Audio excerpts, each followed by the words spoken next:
the Sangha with great virtues, out of compassion, for the sake of this assembly and all living beings, please turn the wonderful Dharma wheel to teach us how to leave suffering, attain bliss and birth and death, and quickly realize non-birth. Cung thính đại đức tam kinh, vì thứ pháp hội cấp nhất thiết chúng sanh, tinh kiến diệu pháp lương giao đạo ngã môn, như á liêu sanh tự đi khổ đạt làm, tốt chứng vô sanh. Homage to the blessed, noble, and perfectly enlightened one.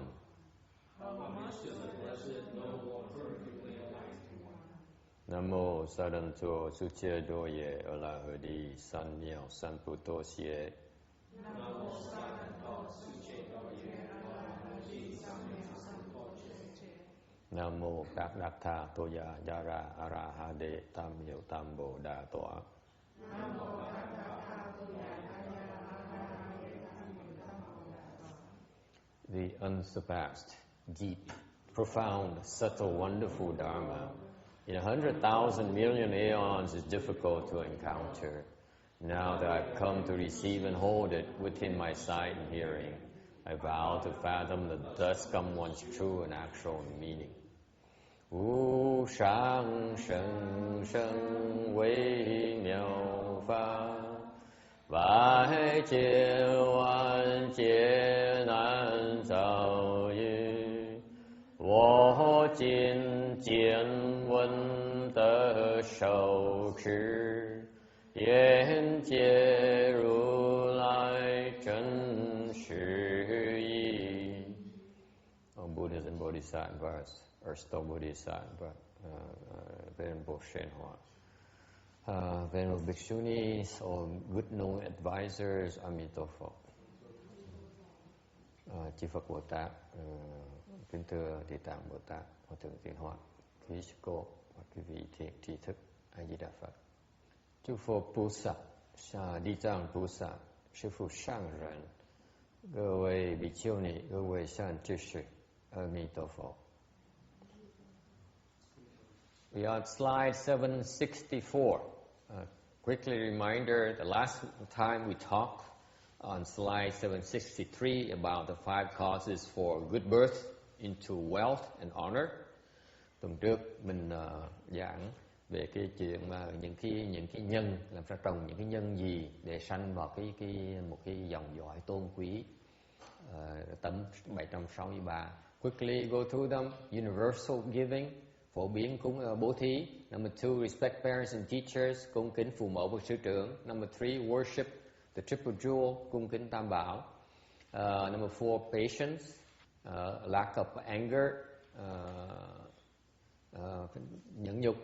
Listen to sutras in Vinaya and attend sutra lectures and practicing precepts and so on. Bác văn kinh luật. Okay, so the honorable and wealthy people are the people who have money and power. Ideally, if we were to plan all the 5 previously mentioned virtues, then we are pretty well off, and will keep us from being born into servile and lowly positions. Should you fall into difficulties, then should you make mistakes and create the wrong seeds, then you practice repentance to erase those bad seeds. Những người tôn quý thì có tiền, có thế lực, thì muốn sanh vào cái dòng tôn quý thì phải tu năm cái lợi đức mới vừa nói qua. Thì ít nhất nó phải sanh vào dòng dõi tôn quý, mà còn không tránh được sanh vào cái hạ tiện. Và lỡ mà xui mà làm lỡ lỗi lầm mà làm những cái trồng những cái nguyên nhân bậy bạ, thì mình có thể dùng cái phương pháp sám hối để xóa những cái chủng tử này, để sau mình khỏi bị cái quả đó. This is why the Mahayana has many beautiful repentance dharmas. Bởi vì trên bên cái đại thừa nó có nhiều cái pháp sám hối rất là hay. Mahayana is by far has the most powerful repentance dharmas. Phương pháp đại thừa có những cái phương pháp sám hối mà rất là có hiệu nghiệm. And eventually down the road, trong tương lai, khi mà mình hàng ngũ mình chỉnh đối hơn một tí, mấy sư cô có thể bắt đầu biết làm lễ hơn một tí, thì bắt đầu làm những cái lễ sám hối này. So okay, I promise that down the road, when we got our a better handle on our internal structures and training, especially in doing the ceremonies, then I promise that we will begin to do more repentance dharmas, because they're very important. Cái sám hối là pháp rất quan trọng, phải cần tu. No two ways about it. The repentance dharma is very, very important. We need to practice repentance dharmas. You don't, then you're missing out a lot, and your cultivation is very difficult. Nếu không tu mà pháp sám hối thì mình lỡ mấy cái chứng đò quan trọng lắm, mà cái tu hành nó khó khăn hơn nhiều. Okay, for 7 days and recite his name a full 10,000 times. So you recite the sutra for 7 days and tụng cái kinh này 7 ngày, meaning that it's up to 7 days until you obtain a response. 7 ngày có nghĩa là mình không cần tụng hết 7 ngày. Nhiều khi mình như cầu gì đó mà bỗng như trước 7 ngày khi mình được cái cảm ứng rồi thì mình có thể ngừng được lại. Tôi mới nói kể cái ông Tex nói chuyện chơi là có một cái người đệ tử của tôi bị ung thư, xong rồi tới bác sĩ đã buông tay, nói là chỉ còn 5 nữa là tiêu rồi. Thành ra buông tay, rồi tới gặp mình, xong rồi nói thầy muốn con làm gì con sẵn sàng làm. Người Công giáo mà bỏ Công giáo đi quy làm Phật tử, xong rồi tu rất là gắt gao, thích thú lắm. Trước một ngày uống một nằm thuốc mà bác sĩ nói là cái thuốc này là uống một khi bắt đầu uống là suốt đời uống, không thể nào ngừng được. Nên tu một thời gian rồi tôi truyền cái pháp đặc biệt để mà trị cái để mà cứu bà. Thì ngày kia bác sĩ bà biết rằng là cái ung thư bỗng nhiên nó không có phát triển nữa, nó ngừng lại, nó ngừng đứng lại, nó bị chặn lại. Ngày kia bác sĩ gọi vào văn phòng nói rằng là thôi khỏi cần uống thuốc nữa. Thành một khi cái bà đệ tử tôi mà được tin vui như vậy đó, bà vui quá, bà sướng quá, cái bỏ bà không tu nữa, bây giờ bà đi trở lại Công giáo rồi. Đó cũng là cảm ứng, thì mình ngưng lại. Đấy, cái này cái tương tự như vậy. Đúng, trước 7 ngày có cảm ứng thì ngưng, chứ làm gì, tu tiếp làm gì. So I was telling them the story I told you, text about one of my disciples who had some cancer problems, and the doctors gave up on her and gave her about a year for the cancer to eat through the organs, and she was designed to die, and she met our Dharma and practiced very vigorously, even abandoned her Catholic faith and took refuge with Triple Jewel, accepted the 5 precepts and all those things. And I would look at her sincerity for a long time, and then I decided to teach her a special Dharma to help her prolong her life. And after a while, her cancer stopped progressing. It's there, but it's not progressing. It stopped progressing, amazingly. And then one day the doctor called into his office and said, all those medicine, You don't need to take them anymore. As soon as you heard the good news, very quickly she lost faith in Buddhism, and then so that's another example of getting a response. And once you got the response, why bother? 10,000 times is symbolic. Symbolizes eradication of 10,000 evils and accruing the 10,000 goodnesses. Cái 10.000 này, một vàng biến này là nó tượng trưng cho mình tiêu diệt những cái ác và mình tích tụ những cái thiện. Okay, so lots of evils and lots of goodnesses. Một cái vàng chỉ là cái số rất lớn, nó nói là tượng trưng cho sự rất là nhiều. Okay, any questions? 10,000 times would mean 10,000 times every day. 10,000 times? Or does it mean like this can a lot more than that? Let me see the context here. I don't remember. It's 10,000 times. Excuse me. Let me go back to my slide here. That's not it. Is this the one? See, in the middle section. Gaze and worship at the image with a sincere heart for 7 days and recite his name a full 10,000 times. Frankly, I don't know. According to the sutra here, I haven't tried this dharma yet, to tell you the truth. So, because never had the need to recite it for 7 days and 10,000 times. Câu hỏi là niệm một vạn biến là mỗi ngày hay là 7 ngày tất cả. I would say, according to the sutra here, 10,000 times here is probably one time deal. It doesn't say 10,000 times every day. Let me check the Chinese here. Oh, that's every day. Okay, thank you. Thank you for pointing it out to me. Xin lỗi quý vị, ông hỏi ra là tôi phải kiếm chữ tiếng Anh ra thì nó nói không rõ. Về tiếng Anh với tiếng Việt, tiếng Việt nó nói sao? Tiếng Tàu nó rõ hơn. Cái này là lúc mình muốn cầu cái cảm ứng này thì mỗi ngày mình tụng kinh Địa Tạng, tụng chim bái hình tượng Địa Tạng Bồ Tát và niệm cho được danh hiệu ngài cho được một vạn biến, thì mỗi ngày mình làm như vậy. Okay, good question, thank you. Any other questions? Size is not changing? Oh, okay. Sorry about that.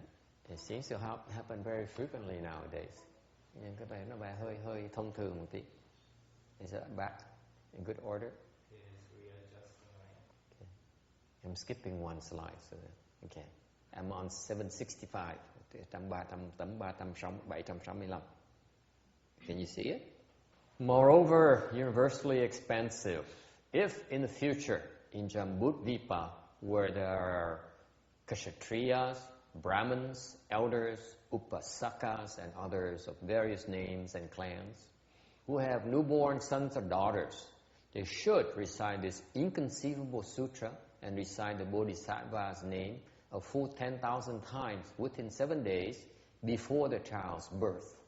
Phu Tzu Pu Wang, 若未来世中阎浮体内刹利波罗门长者居士一劫人等及一心种族有心长者或男或女，即日之中早与读诵此不可思议经典，跟唯念菩萨名可满万遍。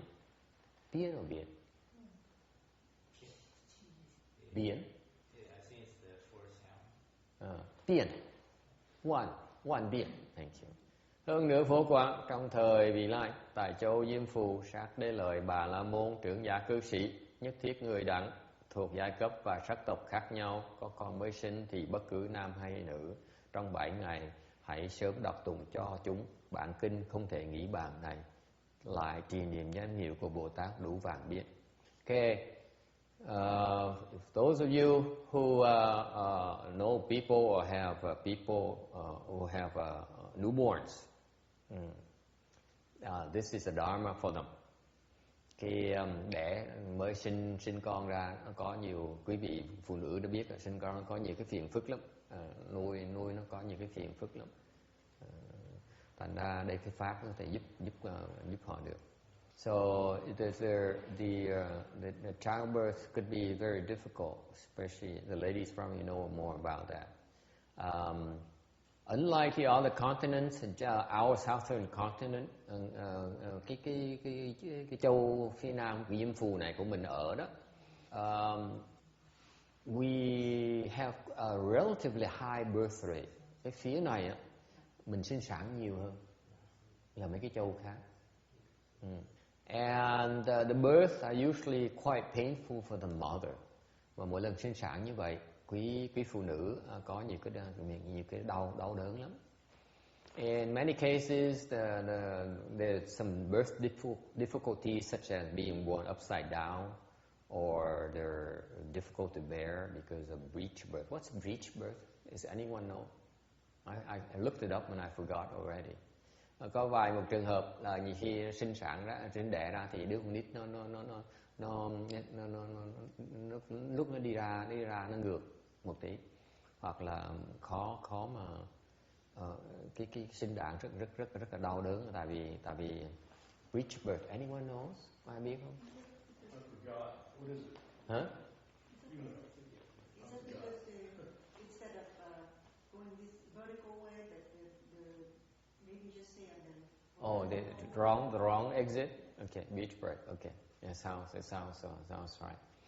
Or in other case, where the plucking lotus birth, where one foot emerges at the beginning of birth. Còn có một trường hợp khác gọi là một cái chân nó ra trước thay vì từ đầu nó ra, không? Usually head emerges first, right? I think. Yeah.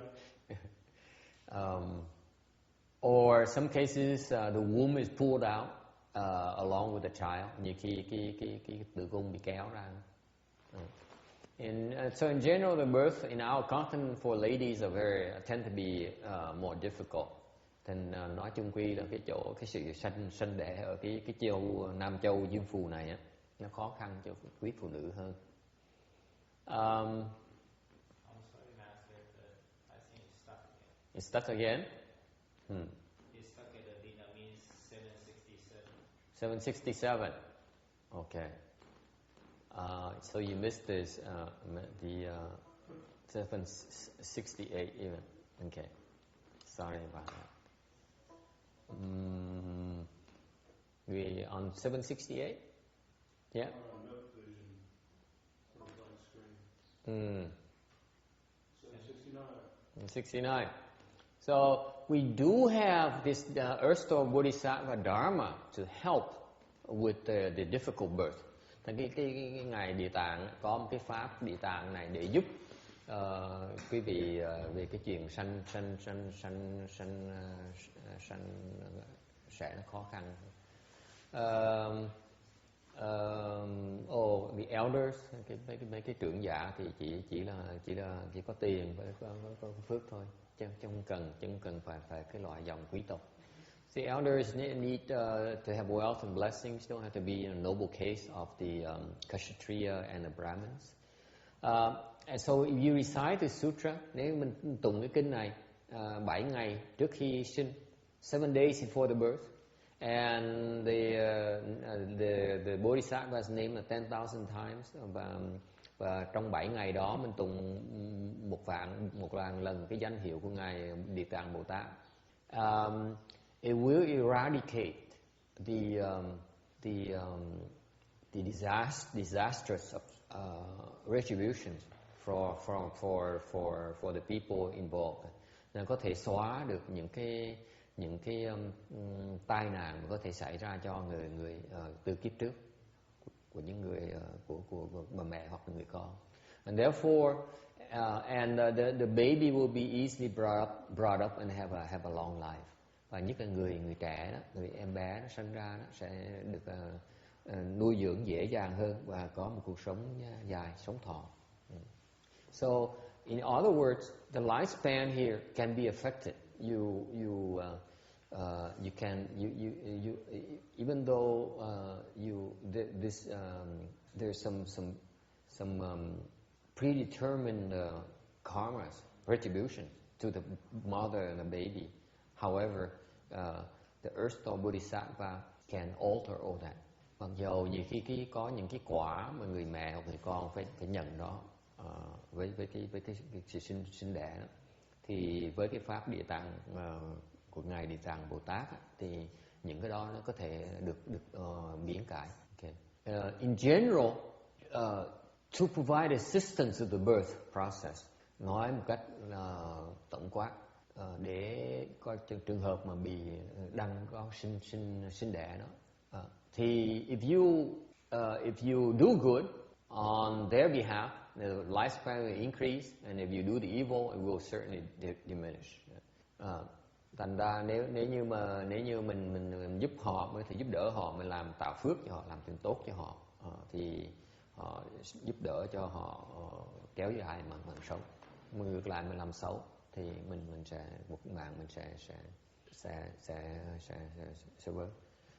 Not only us but also those particular individuals. Không phải riêng mình không, mình ở ngoài mình giúp, còn những người đó, những người trong cuộc đó mà ngay họ làm tốt thì họ cũng mạng sống là kéo dài đó.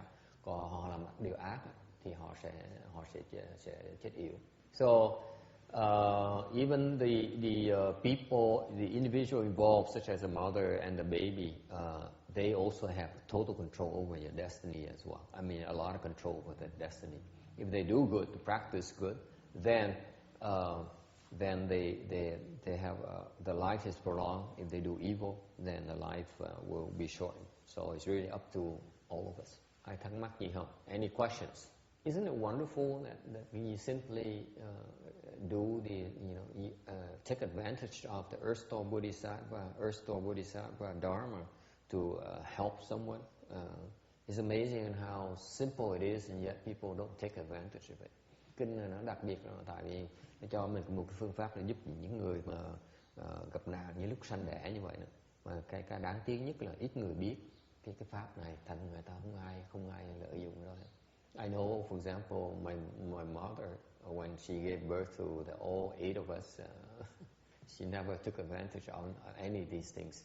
That's why most of my brothers, most of my siblings are pretty pitiful.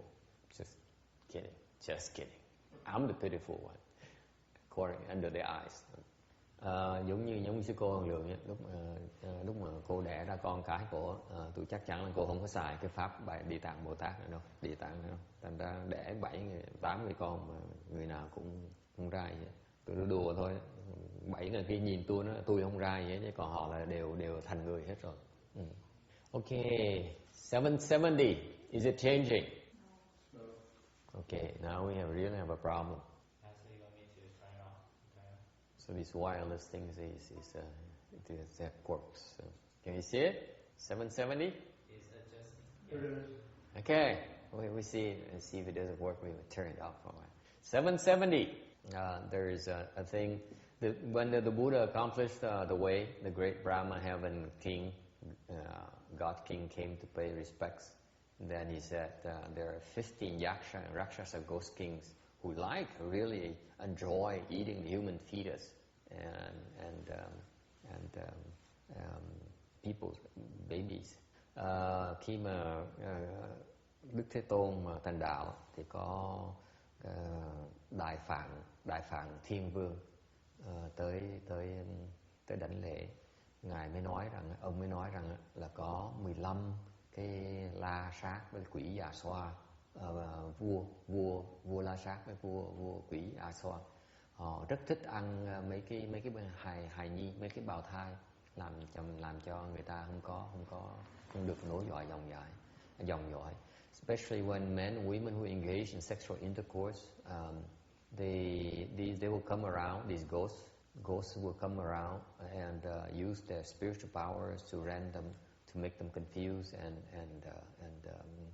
make them very confused. Nhất là những khi mà có cái sự giao hợp với nhau giữa nam với nữ đó, thì những cái người mấy cái loại quỷ này nó tới, nó dùng cái thần thông của họ, nó làm cho mình hồ đồ. You guys realize that? Quý vị có biết chuyện đó không? Okay. Aren't you glad text that you know this is no longer an important thing in your life anymore? Or is it? What? Yeah, what? And as a result, the women will not get pregnant, or or they will kill the fetus. Okay. And then the God King proceeded to list out the names and describe them of these 15 ghost kings. And if you recite the sutra here, the ghosts and spirits will surround, protect your place of dwelling, and cause the evil ghosts to flee and stay away. Thành rồi mấy cái 15 người quỷ vương này với mọi quỷ với tùy tùng của họ dùng họ tới làm phiền mình, xong rồi bởi vì mấy phụ nữ không có thể thọ thai được, mà khi mà cho đến khi cả họ ăn những cái bào thai của người phụ nữ luôn. Rồi xong cái Đại Phạn Thiên Vương mới là nêu danh những cái 15 cái người quỷ vương đó, với là mô tả cho họ cái hình tướng của họ. Thành ông mới nói rằng ông Phạn Thiên Vương mới nói là Đại Phạn Thiên Vương mới nói rằng nếu như mình tụng cái kinh này thì những cái thiện thần sẽ bao vây mình và bảo vệ cái chỗ mình ở, làm cho những cái ác quỷ nó chạy từ cái chỗ mình ở, mình không dám tới. Questions? Thắc mắc gì không? 771 is it swiftly? Okay, very good. If that newly born child was to have undergone disastrous retribution for past lives, he would be liberated from that retribution and be peaceful, happy, easily raised, and long-lived. If he was to have received a life of blessings, his peace and happiness will increase, as will his lifespan. 是新生子，或男或女，素有样报，变得解脱，安乐益养，寿命增长。若是成福圣者，传真安乐，给予寿命. Những trẻ sơ sinh ấy, bất cứ nam hay nữ, nếu đời trước có ương báo, tức được giải thoát, an lạc dễ nuôi, thọ mạng tăng trưởng. Nếu sinh ra bởi phước đức, thì an lạc và thọ mạng lại càng tăng thêm. So the evil retributions can be averted, and those types of retributions could come from the newborn or the mother. The newborn retributions on the mother's the improper preparation, such as smoking and drinking during the pregnancy. Những cái ác báo đó nó có thể miễn được, nhưng đều á những cái nghiệp chướng đó là tại vì những cái hài nhi mà cái nghiệp cũ của hài nhi, hoặc là vì người mẹ không sửa soạn chu đáo trong lúc thọ thai. Trong lúc thọ thai thì không nên hút thuốc, không nên uống rượu. Furthermore, there are lots of things before we talked about before birth, things you can use. Earth Store Bodhisattva Dharma can help make the birth process, avert the birth before birth difficulties. Now there is mentioning the during birth difficulties. Lúc trước là mình mới nói qua là cái pháp Địa Tạng Bồ Tát là có thể giúp gỡ những cái khó khăn trước khi sinh. Bây giờ nói về những cái khó khăn đang lúc sinh đẻ. Lots of things can go back during pregnancy and birth. Again, it could be avoided with Earth Store Bodhisattva. And the baby, newborn, can receive a lot of advantages in terms of easy to nurture, easy to raise, and long life, filled with blessings and happiness. Thành khinh tụng theo hằng cái pháp Địa Tạng Bồ Tát này thì cái sự sinh sẽ khó khăn đó, nó sẽ được miễn, được né được, và hơn nữa cái hài nhi, cái em bé đó, nó sẽ được nhiều cái lợi lộc rất là lớn, chẳng hạn như là dễ nuôi dưỡng, sống lâu mà có được nhiều phước và được hạnh phúc. Okay. Questions. 775. Moreover, universally expensive on the 1st, 8th, 14th, 15th, 18th, 23rd, 24th, 28th, 29th, and 30th days of the month. The offenses of living beings will be tabulated and their gravity assessed. Since every single movement or stirring of thoughts on the part of living beings of Jambudvipa is karma and an offense, how much more likely are they to incur offenses when they actually give themselves over to killing, stealing, sexual misconduct, and false speech? The variety of these offenses is 100 and 1,000-fold. If they are able to recite the sutra before the images of Buddhas, Bodhisattvas, or worthy sages once on these 10 days, there will be no disasters for 100 yojanas to the north, south, east, or west. Those in their families, both old and young, now and in the future, will be apart from the evil path throughout hundreds of thousands of years. If they can recite it once on each of these 10 vegetarian days, there will be no accidents or illnesses in the family, and there will be food and clothing in abundance. Phu Tzu Pu Wang, Rô Wei Lai Sư Trung Sân, Yu Yue Yi Rư, Ba Rư, Sư Sử, Sư Sư Rư, Sử Wu Rư, Sử Ba Rư, 23, 24, 24, 28, 29, 乃至30日，是诸日等，诸罪结集，即定令其敬重，难言菩提众生，举者动念，无不是业，无不是罪。何况自警、杀害、借道、邪淫、妄语，百千罪状。能于是十斋日，对佛菩萨诸圣贤圣相见，读是经一遍，东西南北百由旬内，无诸灾难，当此居家，若长若幼，现在未来百千岁中，永离恶趣，能于斋日每传一遍，现在令此居家无处横并，一phủ y sự phân y. Đại Đức Phổ Quang trong thời vị lai mỗi tháng các ngày mùng 1, mùng 8, mùng 10, 14, rằm, 18, 23, 24, 25, 28, 29 hay 30 là những ngày kết tập tội phán định nặng nhẹ. Mà chúng sinh diêm phù thì cứ chỉ đồng niệm vô bất thị nghiệp, vô bất thị tội, huống chi mặc ý sát hại, trộm cướp, tà dâm, vọng ngữ, 100.000 nghiệp trạng. Trong 10 ngày thập trai trên mà biết đối trước tượng Phật Bồ Tát hay Hiền Thánh mà tụng một biến kinh này, thì Đông Tam Tây Bắc, Đông Tây Nam Bắc, nội 100 do tuần cũng có mọi sự tai nạn. Và ở nhà ấy, bất luận lớn nhỏ, từ hiện tại đến vị lai, trong cả trăm, cả ngàn năm vĩnh ly ác thú. Mỗi ngày thập trai biết tụng kinh này một biến, ngay trong đời này làm cho gia nhân không có tai họa bệnh tật, ăn mặc sung túc. Vegetarian days, okay. Bên mình có cái ngày chay, and those are designed to help us be apart from the deviant and get rid of desire. Những ngày chay đó là cái pháp tu để cho mình xa lánh những cái tà, và mình ruồng bỏ những cái dục vọng. So what it involves is you eat less and you nurture your resolve. Tức là làm gì? Là mình kiết thực dưỡng chí, có nghĩa là mình ăn ớt ít hơn một tí và mình tu lại.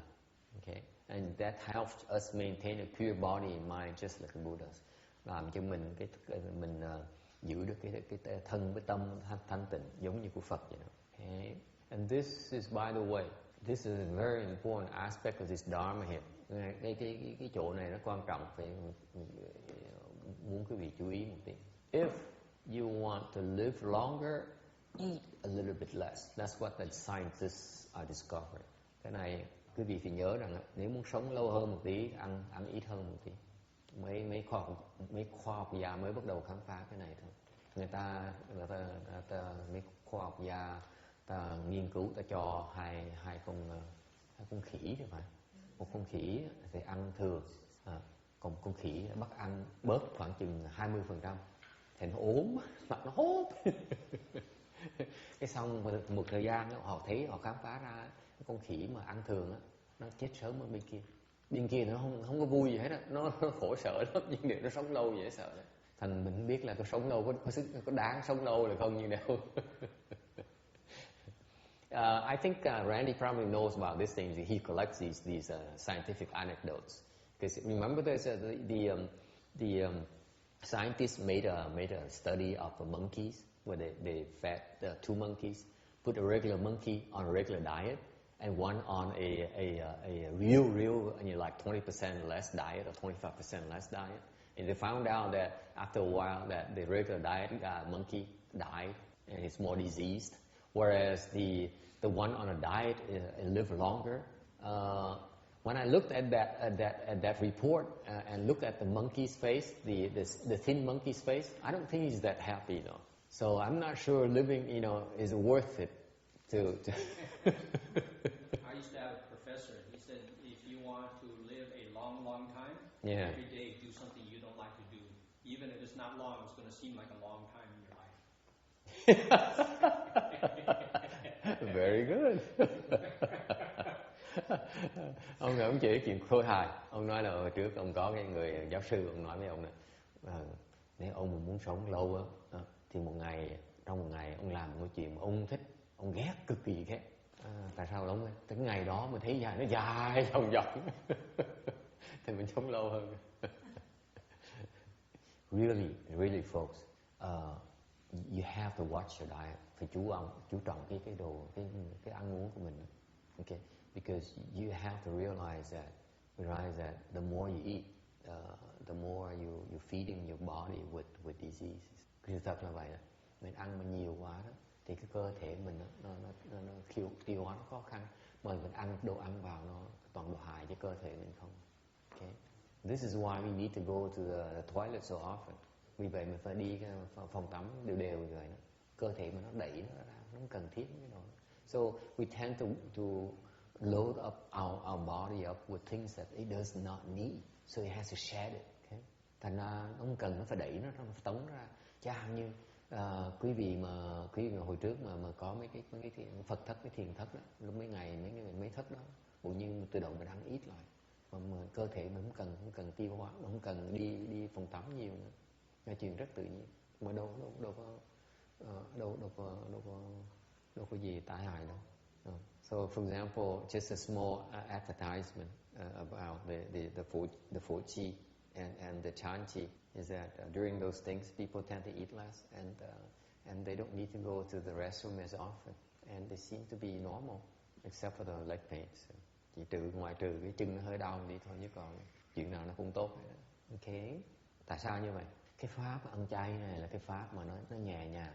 See, you have to realize that the vegetarian day dharma here is a light duty dharma.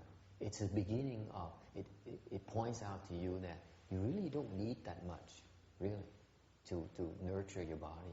Nó cho mình thấy rằng là mình không cần ăn nhiều như vậy đâu. Ăn vui thì không nói gì. Okay? Lúc mình cần ăn vui thì cứ ăn vui đi. The exception for me is that when you enjoy the food and that kind of thing, there's nothing wrong with it to enjoy the food. But you should not feel you have to gorge yourself every single day. It's not necessary. Okay, if you cut back and you eat a little bit, it's going to help you tremendously, especially in your cultivation, prolong your life. That's for sure. This is why the common wisdom, especially the Chinese, the Asian wisdom, as they look at you, your countenance, and say, you lost some weight. I'm worried about you. I guess the Caucasian people as well. So, nhất là bên cái văn hóa Đông mình á, người ta gặp nhau một cái là nhìn mặt của nó, ủa sao bữa nay ốm dữ vậy? Sao lo như cái đó là cái mà không hiểu đó. Thiệt ra ốm phải mừng cho người ta. Vậy bác sống lâu hơn được một tí.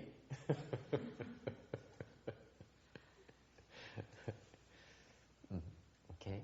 Thành ra cái pháp chay nó hay lắm, nhẹ nhàng cho mình thấy mình không cần nhiều như vậy. But the people I know who are not vegetarians, they try these vegetarian food during these days, and they say they get hungry so fast. Isn't that the case? Người ta mà không quen ăn chay á, người ta thích ăn thịt, ăn chay người ta nói đau bụng lẹ dễ sợ lắm. Có đúng như vậy không? Anyway, one yin has 6 vegetarian days. Ngày Quan Âm, Pháp ngày Quan Âm thì có 6 ngày ăn chay. So they are trai Nhật. They are the 8th day of the lunar month, 14th day, 15th, 23rd, 29th and 30th. Ngày mùng 8, ngày 14, 15, ngày rằm, 23 xin lỗi, 29 và ngày 30 là cuối tháng. Okay, and then every year we should have 3 entire vegetarian months. Rồi theo ngày Pháp ngày Quan Âm thì mỗi năm có ăn ba trường chay trường tháng. Okay. Now, if you switch your diet like that, there's some adjustment period, but after a while you find yourself a lot lighter, a lot more nimble, physically as well as mentally. Khi mà người ta không quen ăn chay, người ta đổi qua chay như vậy, người ta có sau một thời gian mà khó chịu rồi, thời gian mà phải đổi, phải quen ăn thịt mà không quen ăn chay, thì sau thời gian mà ngắn đó thì bỗng nhiên thấy cơ thể mình nó nhẹ nhàng hơn, cái tâm mình nó nhẹ nhàng, óc mình nó sáng hơn. Okay. So I highly recommend these vegetarian days things. Là tôi khuyên cái gì mà người nào không còn ăn mặn thì nên tu cái pháp ăn chay này. Okay. It's everywhere text. All you have to do is get on the internet and you know, like the DRBA has their own calendar of events in PDF format on their homepage, and it has both lunar as well as Western days. Okay. I highly recommend it. You see the big changes. In fact, text. If you're diabetic, I highly recommend a vegetarian diet or eat more vegetarian because it's going to be better for you. Well, I actually think it couldn't be worse because you eat lots and lots of carbohydrates, which is the worst thing. And I'm supposed to have a high protein diet, and vegetarian is all carbohydrates in it. So. Really? Like what's carbohydrates? Huh? Like rice and potatoes, and you're supposed to eat any, or I eat a little bit. No, potato is way too high, but you know, depends on what kind of rice. If you eat like the brown rice, it's very low in carbohydrates. Yeah, well, forget it. You see, when you used to be on a high diet like that, I will give you the analogy. You eat like you normally eat, okay? And then you switch to vegetarian, you see a big drop in energy level. Am I correct? Quý vị biết không, những cái người ăn thường như vậy, ăn thông thường như vậy, ăn thịt như vậy, khi ta ăn chay, bỗng nhiên ta thấy khám phá rằng là cái bỗng nhiên cái sức lực bỗng nhiên nó xuống thấp dễ sợ, xuống thấp lại. Okay, that's natural. Okay, and then after a while, after the adjustment period, okay, you see no difference. Sau một thời gian ngắn, bỗng thấy không khác gì hết. Your body adjusts very quickly. Cái cơ thể mình nó uyển chuyển. No, adjust. I need to hire my translator here. Okay, new contract. Hey, translator, new contract. Là cái cơ thể khi mới quen rồi á, là nó không khác gì hết á. Okay. Nói thì biết như vậy này. It's just the analogy is this, like you don't drink and you take you start drinking beer or alcohol and wine, you have a spike of energy. You need to go do something and spend it. Am I correct? Not to you. Okay, explain. Quý vị mà không uống rượu đó, thông thường mà không uống rượu mà bắt đầu uống rượu, bỗng nhiên thấy được cái sức lực bỗng nhiên tăng lên, calorie nó nhiều quá, mình phải làm cái gì đó. So what happens is that when you overeat, you have an excess of calories that needs to be spent. Okay. Thành khi mà quý vị ăn là uống mà nhiều quá độ thì những cái calorie đó nó nhiều quá này, mình phải xài cái đó. Okay. Để mình tự hại mình lấy. So you actually get yourself in trouble by eating too much. Sure. Does it make sense? Quý vị thấy cái động có lý không? Sure, of course. So you need to pay attention to your diet. Cái chuyện ăn uống nó quan trọng lắm. Bên phía chúng tôi mà tu hành ăn uống rất là quan trọng. So those of us who cultivate professionally, professional cultivators, I like to call myself, we really have to pay attention to our diet. Thành ra really have to pay attention. So I keep on requesting the nuns here to not give me so much food on the weekend. Thành ra cứ tới một lần tới chùa này là cứ năn nỉ mấy sư cô hỏi là sư cô đừng bớt cái ý chung đi. And every week I come back with fully loaded van. Tuần nào cũng đầy cái xe hết á. And coming back with all kinds of goodies. Tuần nào đem về cũng đầy đồ ăn ngon. Yesterday, you know what I got? I found out in the back of my van. Tối hôm qua quý vị biết có thấy gì không? Kẹo sô cô la. 2 cái thùng kẹo sô cô la. I found 2 Seas candies, a box of chocolates. A big one and a fancy one. And then just earlier during the day, I requested that, please give me only half of the vegetables, 1/4 of the fruits, and there's no change in volume at all. Rồi tối hôm qua là đồ cũng giống như vậy. Mình khổ tâm vậy sợ. And then not only I have goodies and nuts, mixed nuts and all kinds of munchies. Đó không phải đồ kẹo sô cô la, rồi còn có mít khô này nè, rồi còn mấy cái đồ ăn mới ăn chơi nữa, rồi còn khác nữa, còn ăn chơi phải có trà uống nhé. See, if you have these good munchies, what do you need? What's missing? Good tea, right? I have a 103, a small box of 103. Rồi có được I'm not bragging about the offerings, okay? Phải khoe cái vị nghe. Được một cái lon trà số 103 là trong nó có sâm, trà xanh mà có sâm, uống khỏe lắm. So you drink these ginseng tea, 103 green tea, okay? It has ginseng and really perks you up. Excellent.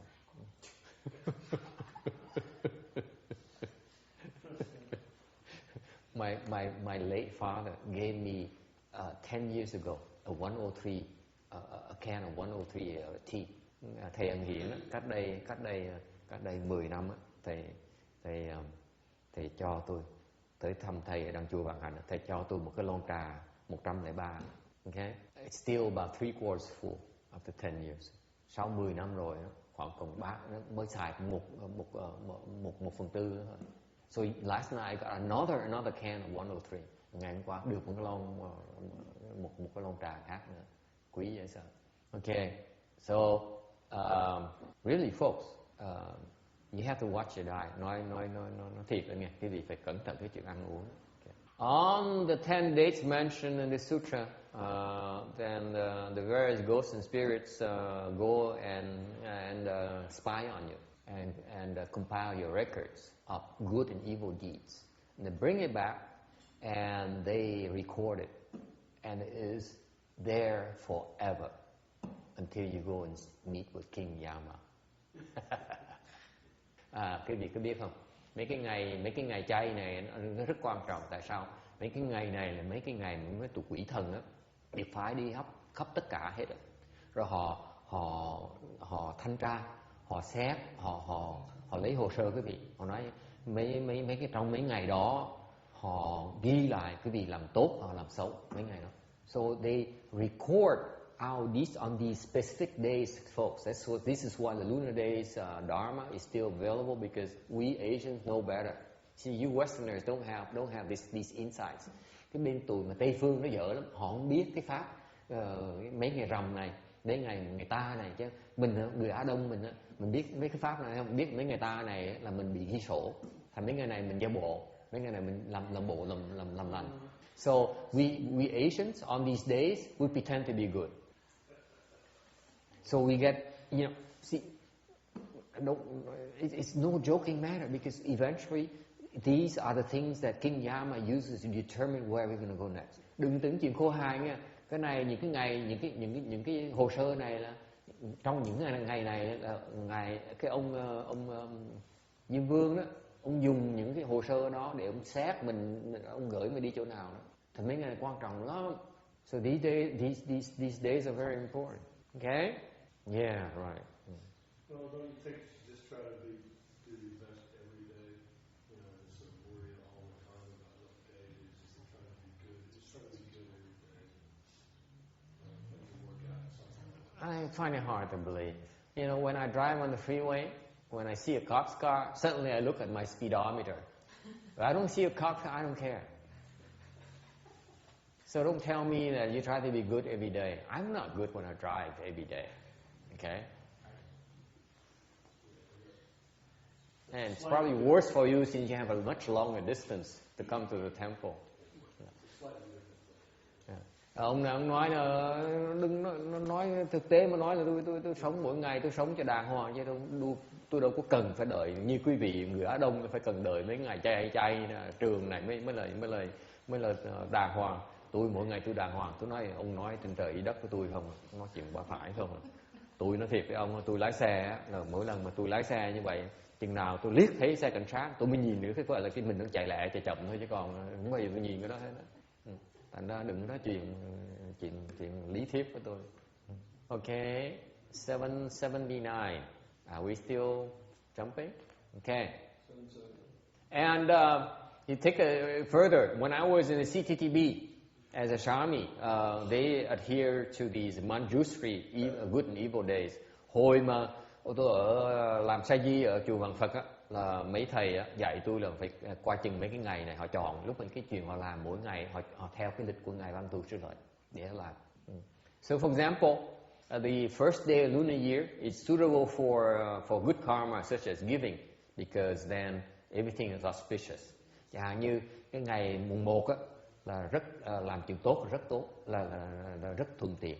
Thành vì khi mình chẳng hạn như mình bố thí trong những ngày mùng 1 á thì mọi việc nó đều các tường đều tốt lành thế. The 8th and the 23rd day of lunar month are suitable for strength and battle. Đi đánh giặc á, okay, thì nó chọn ngày mùng 8 hoặc là ngày 23. Okay. Or the 14th and the 29th are the fierce days. I don't know what that means. Ngày 14, ngày 29 á, thì ngày dũng mãnh. What's fierce days routine? She's into these weird things. Routine, please teach us what is this 勇猛是什么意思呢？勇猛。Okay, have you translated for her? The 14th and 29th day here? Yeah. What does it mean? What does it mean to you? I think so, yeah.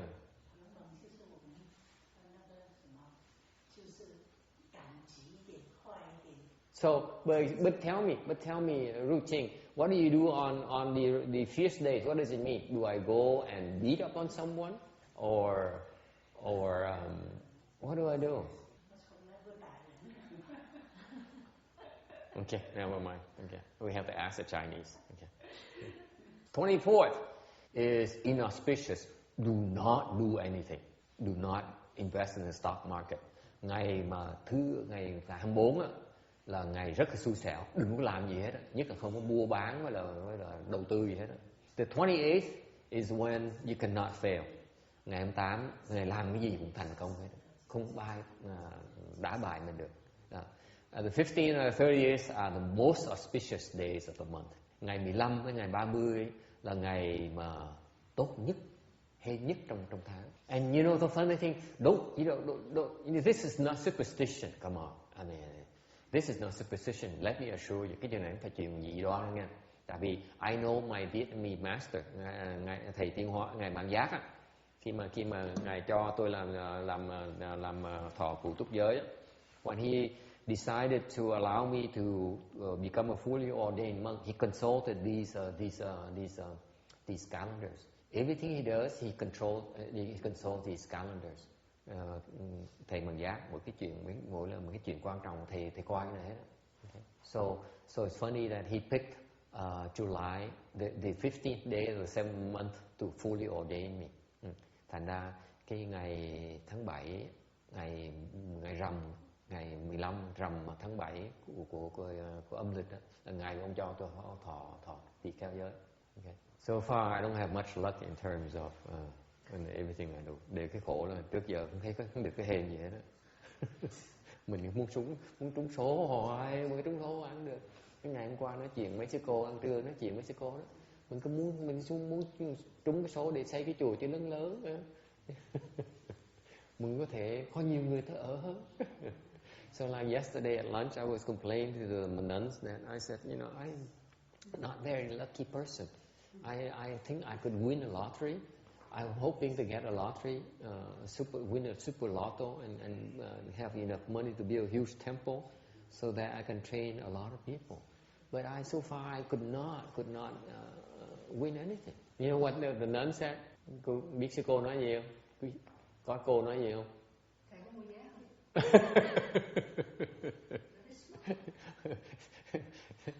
When was the last time you bought a lottery ticket? Well, did you buy one? That's what she asked. Yeah, but you did. Anyway, would you like to hear the Tom Friedman's favorite Jewish joke? Muốn nghe cái chuyện khôi hài của cái ông ký giả nổi tiếng về người Do Thái không? There is Jewish man. I'm not waiting for your answer. Có cái người Do Thái đó rất là sùng đạo, very devout Jewish guy. He goes to synagogue every Sunday. Cuối tuần Chủ nhật, không phải như quý vị đâu. Chủ nhật nào ông cũng vào cái nhà thờ của ông hết. Rồi ông tu nhà thờ đó, mỗi Chủ nhật cả 3 năm ròng rã, không có Chủ nhật, 3 năm trời không có thiếu Chủ nhật nào hết. So for 3 years in a row, he went to synagogue without fail on Sundays, and then it's real devotion. Think about it; it's pretty impressive. But I think that's the wrong day. I think on Saturday. Is it Saturday? Okay. It's not Sunday anyway. Not Sunday? Okay. Okay. So Whatever day it is. double check on that for me. Okay. Ông này ông nói là không phải Chủ nhật đâu, ngày thứ bảy. Ông này chắc tôi không phải Do Thái, tôi không rõ lắm. Đều ông tu rất là có Saturday, ngày thứ bảy. Họ đồn nhau nói là ngày thứ bảy và Chủ nhật. Anyway, tell her it's Saturday, not Sundays. Don't go to synagogues on Sundays. No one there. Okay. So after 3 years, he became so more devout as a more devout Jewish guy. Sau 3 năm trời tu mà gắt gao như vậy, càng ngày càng tin Đức Chúa. So one day he had this false thought.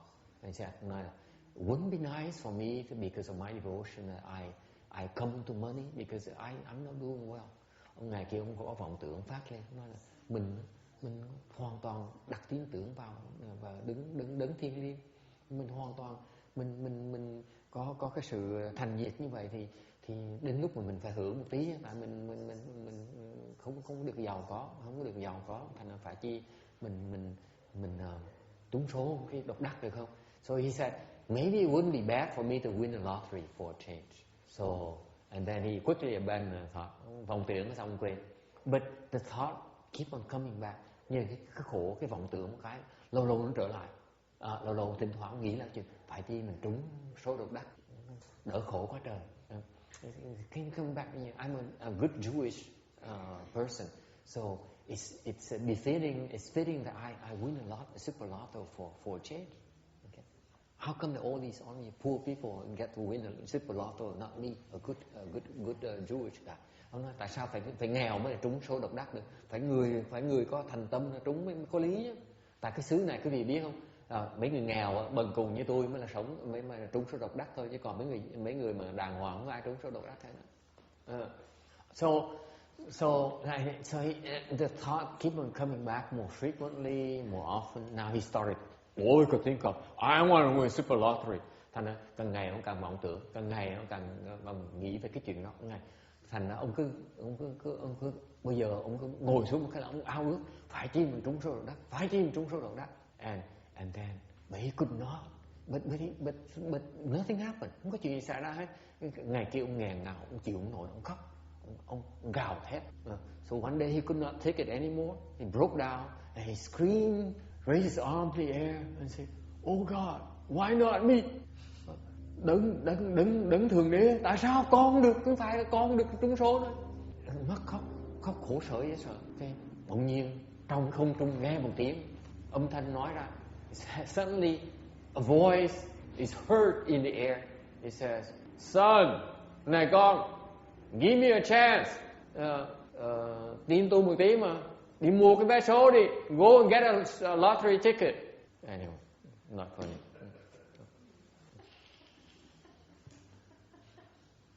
So anyway, these 10 days are perfect for making offerings to ancestors, making offerings to your parents, the venerated ones, the gods, and whole vegetarian precepts, giving of food, and making offerings or do ceremonies. Trong mấy cái ngày này, 10 ngày này á, rất là thích hợp để mà cúng dường cho tổ tiên mình, hành bố thí, cúng dường cho cha mẹ mình, cho những người vị mình tôn trọng, những cái thánh thần, hoặc là giữ trì cái bát quan trai giới, hoặc là bố thí đồ ăn, hoặc là làm mấy cái lễ. Any questions? Yes. Thưa thầy, khi nói về ngài, thầy con thấy ngài nào cũng là ngài cho bất cứ chuyện gì. Tại vì nếu mà nói về ngài tốt thì con thấy những cái đạo khác đó, họ cũng có những cái ngài không giống như ngài mình. Thì con tính qua tính lại cũng trong vòng 1 tháng đó thầy này, cũng như bao nhiêu ngày đó thôi. Con thấy ngày nào cũng như ngày nào thầy ơi. Mà phải như vậy không thầy? Tại vì những cái đạo khác như thầy nói đó, của họ là thứ Bảy, còn đạo Thiên Chúa thứ Chủ Nhật, còn ngày của đạo Phật như những ngày 10 ngày này, còn nói về đạo Tây Tạng đó, thì ngày 10, 25. Con thấy cộng lại cũng trong vòng 30 ngày thôi. Vậy sao? Cũng vậy thôi, không khác gì hết đó. Không có khác gì hết. She says that we seem to all the various religions seem to be practicing a similar kind of thing, because they all have things like the Tibetans have the 15th and the 30th as their auspicious days, as their these days, and the Catholics or the Jewish people have a set of days, their own set of days as well. So it seems like a similar kind of dharma. Không có đâu. Cái quan trọng này là mình biết ra trong có cái khái niệm rằng có những ngày mà những cái hành vi mình bị ghi lại, bị ghi sổ, cho mình phải cẩn thận. The important thing here, folks, is that you have to realize that our deeds are recorded on specific days. That's what you have to keep in mind. The other days is okay to relax a little bit. Not on these days. Mấy ngày thường mình có thể thoải mái một tí. Còn mấy ngày chính quan trọng này mình phải kỹ càng hơn một tí. Tại sao mà trả cái giá đó? Because we pay the price. Okay? So if you choose to goof off, then choose a proper time. Yeah, have better timing. That's all. Okay? Được không? Nó khác vậy đó. Tại cái này là cái văn hóa bên Đại thừa cho biết là có những ngày mà phải chú trọng. Tại vì bên Đại thừa thoải mái lắm là rất thoải mái, biết là chúng sanh thích làm bậy, phải không cô? Thích làm bậy, thành ra họ thích làm bậy rồi mới đâu cản họ được. Mình chỉ nhắc khéo họ thôi, nó làm bậy. Tôi biết đó, cái này là mình nhắc khéo là tôi biết cái việc thích làm bậy đó. Okay? Để mấy cái ngày này bớt làm bậy đi. Quý vị không để ý cái cách giáo huấn bên Đại thừa ấy, nhiều khi nó nhẹ nhàng, nó không phải như thô lỗ với là cộc cằn như tôi đâu, chuyện thẳng quá không tôi. Bên cái pháp nó nhẹ nhàng, thấy nhẹ sao? Thấy nó khéo, nhắc khéo mà. Tôi biết cái vị là ham vui, cái vị là thích này nọ. Mấy ngày đó cẩn thận tí thôi. Đều tại vì mấy thầy mấy cô không tiện nói mấy cái chuyện đó thôi. Nói là tự nhiên nói là tại sao chỉ mặc ra là tôi biết bác là thích tầm bậy này nọ thì không tiện thôi. Đều cái này nó nhẹ nhàng như vậy, cái vị nghe phải ngồi để ý là mình phải suy nghĩ lại mấy cái ngày này mình phải cẩn thận hơn một tí nữa. So the concept here is not so much about good days or bad days. The concept here is that actually this is the days where our deeds are recorded. Okay, this is a subtlety of the Mahayana teaching, by the way. In that, what he says basically is saying that normally you like to take it easy. Normally you like to be yourself. But on these days, be careful, because then your deeds are recorded and you pay for it eventually, ultimately. So be careful.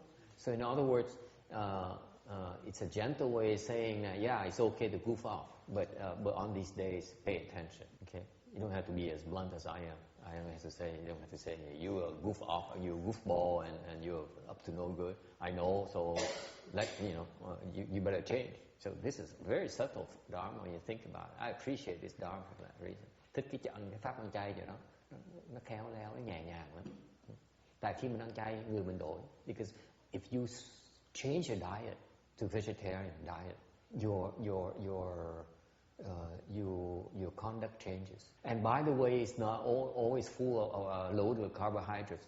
Okay, you have like the diet that we have in the temple is mostly vegetable based, not potatoes or rice. Okay, so you lower, you reduce your rice portions, and you eat more of the leafy things. Then it's better. Okay, but you're right. The rice and the potatoes are very high in carbohydrates, very very high, and the Asians don't realize it. Ông này ông nói đúng, tại ông bị tiểu đường đó. Ông nói là cái đồ ăn chay mình đó, nó chất đường nó hơi nhiều một tí, carbohydrate chất đường đấy. So chẳng hạn như là nếu mà ăn khoai tây á, thì chất đường rất cao, chất bột, mấy cái đồ bột chẳng hạn như gạo nó rất cao. Tôi nói ông để ý cái gạo trắng á, là cái chất đường rất là cao, để cái gạo nâu á, chất đường rất là thấp. So the brown rice sugar level is very very low, like 1/3 of the white rice sugar level, carbohydrate level. Cái gạo nâu theo tôi có như có vẻ như 1/3 của cái phần đường của gạo trắng này, hoặc nửa này, nó thấp lắm. Okay, any questions? Okay, more details on how it's recorded, cho quý vị biết là cái này, cái hồ sơ mình làm sao họ sửa soạn hồ sơ mình. Okay, the Four Heavenly Kings Sutra, cái kinh nói rằng Shaka relies on the Four Heavenly Kings to be in charge of each direction. Thượng đế đó, vua chúa trời đó, là dựa vào bốn cái tứ thiên vương mà để phụ trách bốn phương. Okay. On the white month, 8th day, cái ngày mà mùng 8 của ta, they send emissaries to investigate living beings good and evil. Thì họ phái mấy người ra để mà kiểm tra, thanh tra những cái việc tốt và ác của chúng sanh. On the 14th day, they send the crown princes. Trong ngày 14 ta thì họ gửi mấy cái thái tử đi. Okay. On the 15th day, the Four Heavenly Kings themselves come. Ngày rằm á, thì mấy tứ thiên vương đó là đích thân tới. And similarly for the second half of the lunar month, rồi cái phần nửa của tháng, phần nửa còn lại của tháng cũng giống như vậy. So what happened is that these guys are biased. Cái khổ mấy ông tứ thiên vương này là ông có thiên vị lắm. Ông thiên vị gì? Ông thiên vị người tốt, thiên vị mấy người làm tốt. Mấy người mà làm tốt trong mấy ngày đó thì ông cho điểm cao hơn một tí, cho A+ kiểu như vậy. So these guys, these kings here, when they come to observe us, they tend to favor and put in a good word for us when we do good on these things, like when we observe precepts and eat vegetarian on these days. Serious. These guys are very biased. No two ways about it. They're no sages. Mấy cái ông này không phải là thánh gì đâu, thành ra ông thích gì ông làm lấy thôi. And in particular, if one person maintains a vegetarian precept, okay, and recite the sutra once within an area of 10 yojanas, no calamities and difficulties. Dễ sợ cái pháp mà bát quan trai giới đó. Nếu một người mà giữ bát quan trai giới đó, okay, và tùng cái kinh này, và thêm nữa cũng tùng cái kinh Địa Tạng một lần thôi, thì nổi trong cái phạm vi của 100 do tuần. 100 do tuần khoảng chừng 100 yojanas is about 3,000 miles, 3 or 4,000 miles, okay, radius. Thì trong cái vu vi của cái khoảng chừng 3.000 dặm đó, 3.000 dặm radius. Now she's no longer with us. Radius. Chu vi. Okay, chu vi là circumference. Radius. Anyway, Thì không có tai ách gì cả. Một người làm thôi là cả một cái vùng nó hưởng luôn. One person does it and the entire area benefits. Okay? So for the time it takes to recite the sutra, or for a long period of time? During those days. Okay. So for example, let's say a earthquake is supposed to happen on that day. It will not happen. It will be averted. Isn't that enough? One day? I think it's good enough. Ngoài là cái đó cái chuyện nó xảy ra sao? Tôi nói là trong cái ngày đó, chẳng hạn như cái động đất đó, đáng lý phải xảy ra, đáng lý phải động đất ngày hôm đó, thì ngày hôm đó không được động đất, sẽ không có động đất. Okay?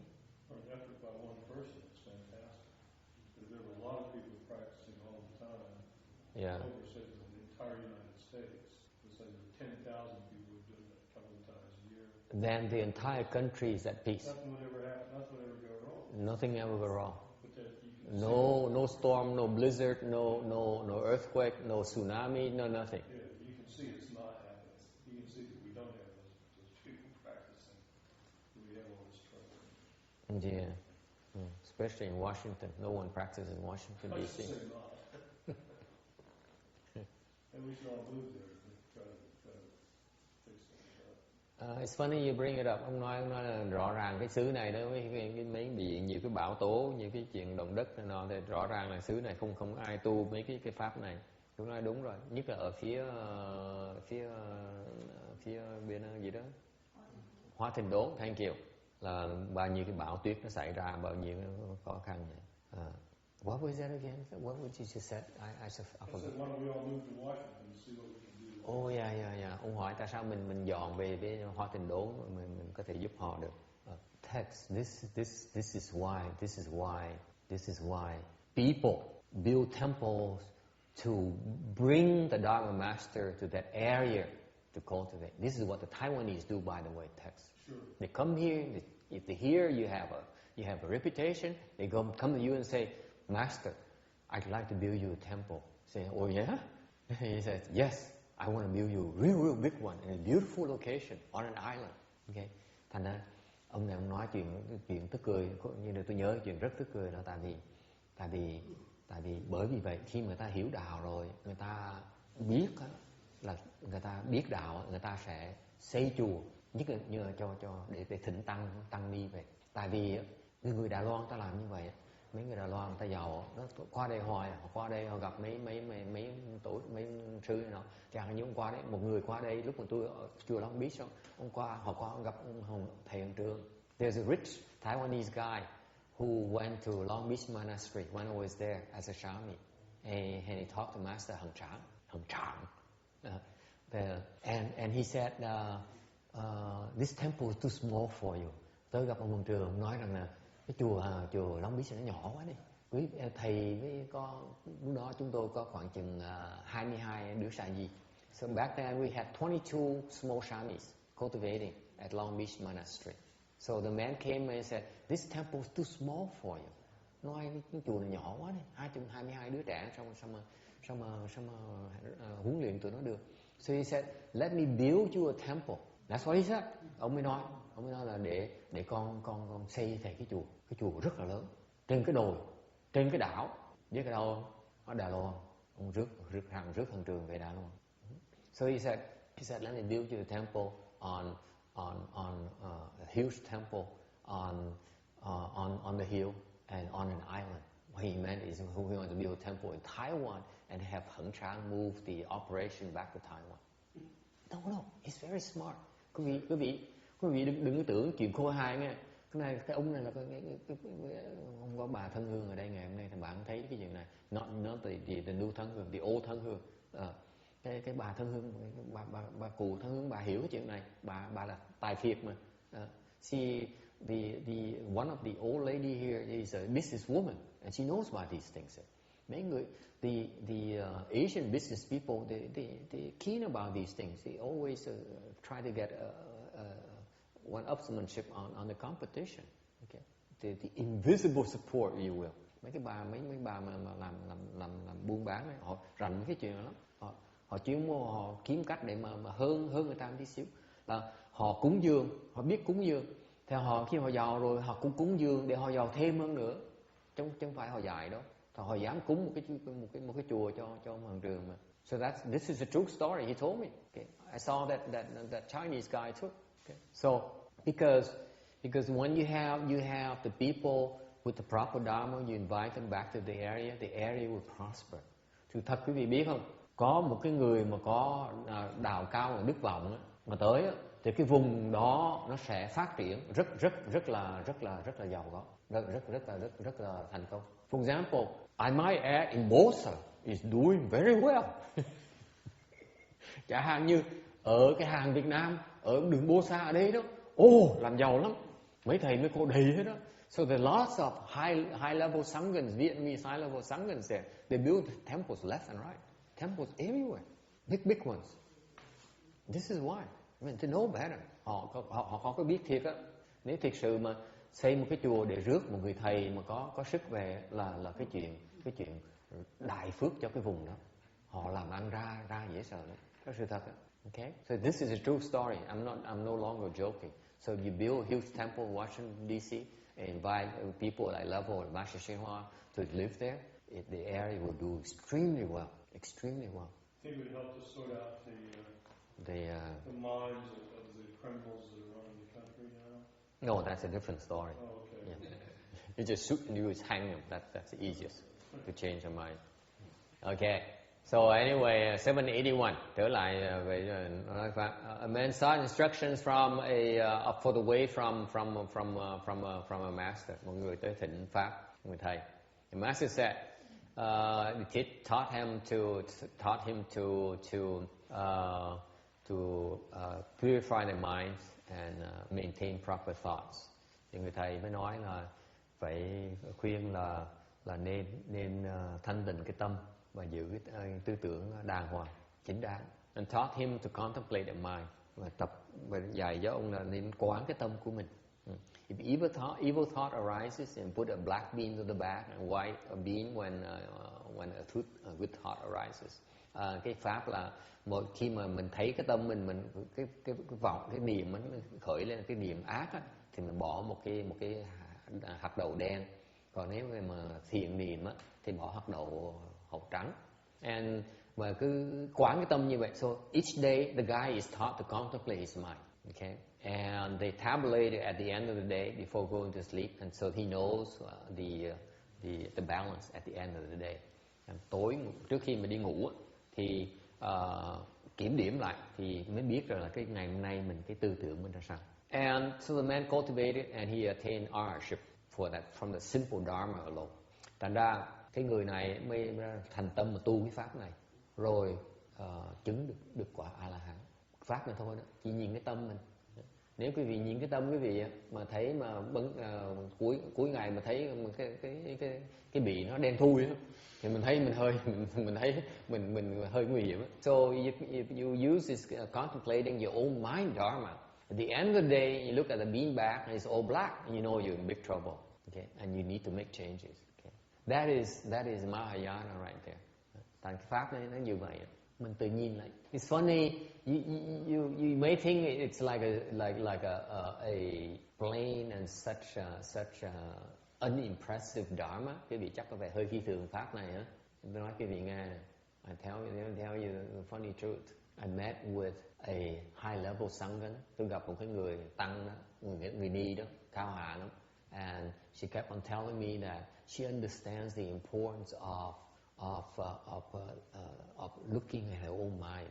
Thành cái bà ni sư bà nói là bà hiểu được là cái sự quan trọng để mình quán cái tâm của mình. Okay? Cái đó rất quan trọng. Đó là nói thôi, nhưng không hiểu cái tâm mình nó sao đấy. It's only all talk. To say you contemplate your mind is not enough. You need to see where you are at the end of the day. Otherwise, you don't know. You have no way of gauging yourself.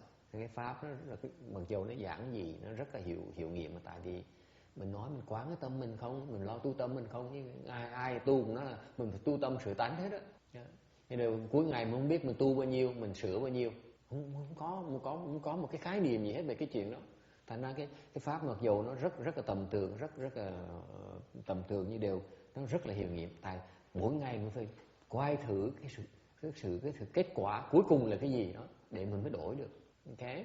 Anyway, and this is a true story because if you follow this dharma here, you can attain arhatship. Quý vị đừng có nghĩ đó cái pháp mà thành A La Hán cái chuyện ghê gớm đâu, pháp gì rất ghê gớm đâu. Dùng cái đậu đen cái đậu trắng là thành quả A La Hán. So today I just taught you a black and white bean dharma to attain arhatship. I know the gentleman here comes here for high level dharmas here, so he's kind of disappointed. Như cái ông chú này, ông tới và ông hy vọng là có gặp được cái pháp gì mà gọi là cao siêu dễ sợ để mà thành quả. Ngày nay chỉ học được cái pháp là đậu đen đậu trắng thôi. All you got today is a black and white bean. Very unimpressive. Xoàn ha. Xoàn như vậy thành A La Hán dễ sợ. You become an arhat with this dharma. Okay, questions, comments. Ai thắc mắc gì không? Rồi bây giờ hỏi câu hỏi hóc búa đi. So he's here, so I'm going to allow you to ask one hard question. It's golden. Không có câu hỏi. Không có câu hỏi gì hết hả? He didn't come prepared today. Thất vọng dễ sợ. How about you, Ruching? You have any question? Okay, no question. I move on. Yes. What are the white one and the black one? That was from last slide. White what? Month.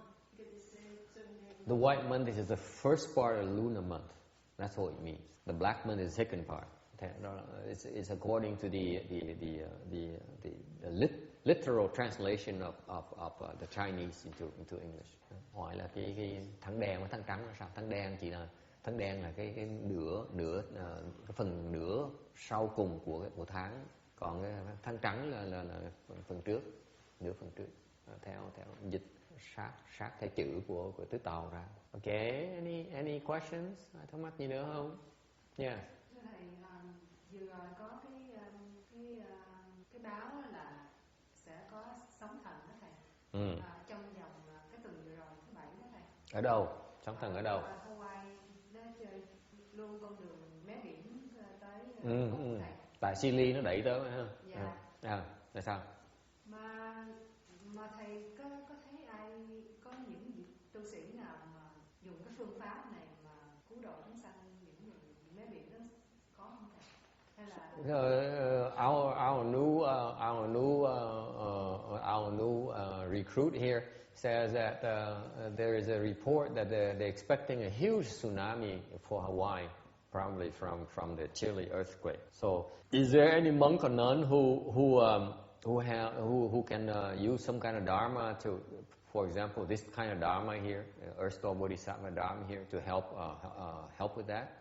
What do you think? Cái gì có không? Yes. First off, they didn't have to because there was no tsunami in Hawaii. It came, the warning came and went, and nothing happened. So maybe somebody already did it. Yeah. Mấy cái này mình giúp được chứ.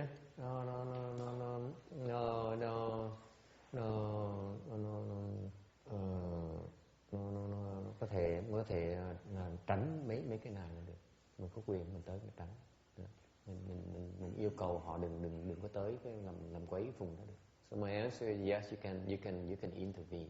There's many dharmas to intervene with that process, where you basically request that they don't inflict those types of damages or minimize those types of damages. Okay. Anyway, any other question? The sutra here, the section of sutra here is mentions that every stirring out of thought tends to be of the nature of creating offenses. Kinh nói là cái chúng sanh mình cái tâm của mình thường thường một cái tâm niệm mình nó đụng đầy một cái, gửi một cái là thường mình tạo nghiệp không. Okay, and it's a lot worse than you actually execute. Nó còn tệ hơn nữa nếu như mình mới khởi niệm mới bắt đầu mình làm theo cái niệm, mấy cái niệm đó. Much particular when you commit the deeds of killing, stealing, lying and sexual misconduct. Nhất là cái nghiệp rất là nặng nếu như mình tạo cái nghiệp của sát sanh, cái nghiệp của trộm cắp, cái nghiệp của nói láo, nói dối và cái nghiệp của tà dâm. Okay. Alright. Questions. 783.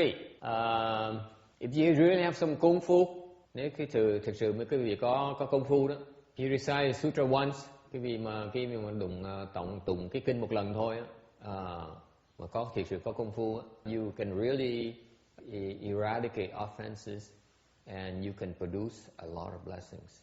Nếu công phu cao như vậy thì có thể tụng một biến thôi á, là nghiệt diệt và tạo nhiều cái phước.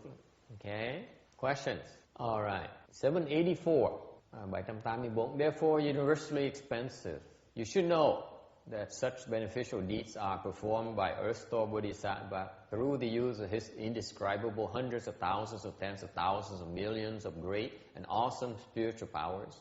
The living beings of Jambudvipa have strong affinity with this great knight, and if they hear his name, see his image, or hear but 3 or 5 words, a verse, or a sentence of this sutra, they will obtain particularly wonderful peace and happiness in this present life. Through hundreds of thousands or tens of thousands of future lives, their appearance will always be upright and handsome, and will be born into honorable and wealthy family.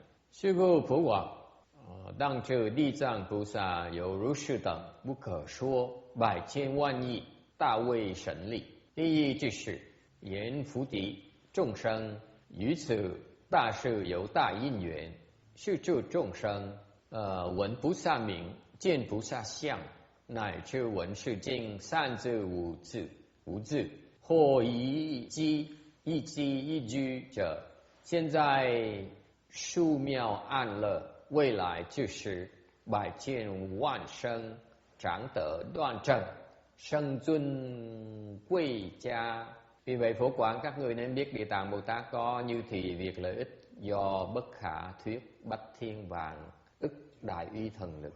Những phụ chúng sanh có đại nhân duyên với đại sĩ, người ở đây nghe danh hiệu hay thấy hình tượng của Bồ Tát, cho đến nghe kinh này dầu chỉ được 3 chữ hay 5 chữ, một bài chỉnh cũ hay một câu đủ nghĩa, hiện tại được thù diệu văn lạc an lạc, mà vì lai thì trăm ngàn vạn đời thường sinh ra trong nhà tôn quý, tướng mạo đoan trang. 3 words, 3 chữ, represents a disintegration of 3 delusions, tượng trưng cho cái sự tiêu diệt của ba cái hoặc. The coarse delusions, thô hoặc, fine delusions, mịn hoặc, and delusions like dust and sands, và cái trần sa hoặc. Coarse delusions, thô hoặc là cái gì? They're basically the view, your views. Thô hoặc là cái kiến, okay? Kiến hoặc. Okay? Tại sao gọi là thô hoặc? Why is it called coarse delusions? Tại sao thô hoặc? Sư cô bằng hành. Cô biết nói cho cô vui. Có người ta tính học, có sư cô bên Việt Nam tính vào học bằng hành, tôi nói quá đừng học. Có sư cô nói với tôi ở cái chùa tôi, có sư cô nói học bằng hành phí cuộc đời của cô, thành ra không nên học. Được không? Lần sau có nhắc gì được là nói cho. Large, obvious, and true. Cô Liên. Bậc thầy, vị muốn học nên để cho học tự gì học nó cũng có lợi ích là nó mở mang được kiến thức. Cô lịch sự dễ sợ, thầy ấm thầy nên để cho người ta học. Tôi không thích học những cái vô minh. Tôi đề nghị qua đại học ở đây, xong rồi tới học chẳng như học pháp ngài tiến hóa này đó, thì nó có ý nghĩa. Không được hả? Không, con nghĩ là các vị như mình khuyến khích ở Việt Nam người ta muốn học thì nên học, Tốt. ở đây thì khác. Tại vì cái khổ tôi như vậy này là học đó họ cái chuyện tốt lắm, nhưng cái khổ là họ thường họ bị kẹt. Tại vì tôi không màng nếu học ra cái bằng, dạng như học ra cái bằng cử nhân một cái, xong rồi nói là này có cái khác hay hơn, gọi là cái thạc sĩ hoặc là tiến sĩ. Chắc ai cũng biết cái đó hết, mà đi học cử nhân được. Chứ còn nếu mà học xong rồi nói cái này là nhất hết rồi thì tôi nghĩ nghèo là. Sư cô nghĩ sao?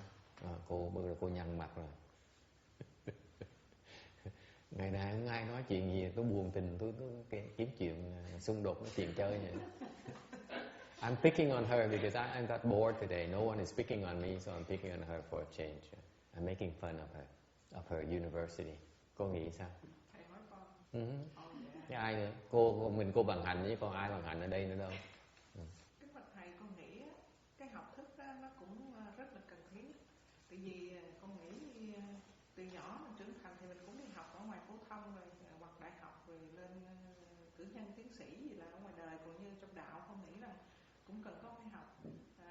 Trước tiên là mình học đó là những cái lý thuyết trước, rồi nếu mà sau này mình có đầy đủ cái nhân duyên phước đức đó, gặp được cái pháp tu á, thì mình sẽ biết được cái đó là chánh pháp hay tà pháp. Còn nếu khi mà không học á, con nói thật chứ có bây giờ cũng có những vị nói pháp lấy pháp Phật ra nhưng mà hành tà pháp. Nếu mà mình không có đủ kiến thức thì mình sẽ không biết đó là chánh hay tà. Cho nên con nghĩ cần phải có học. Ok, tôi đồng ý với sư cô.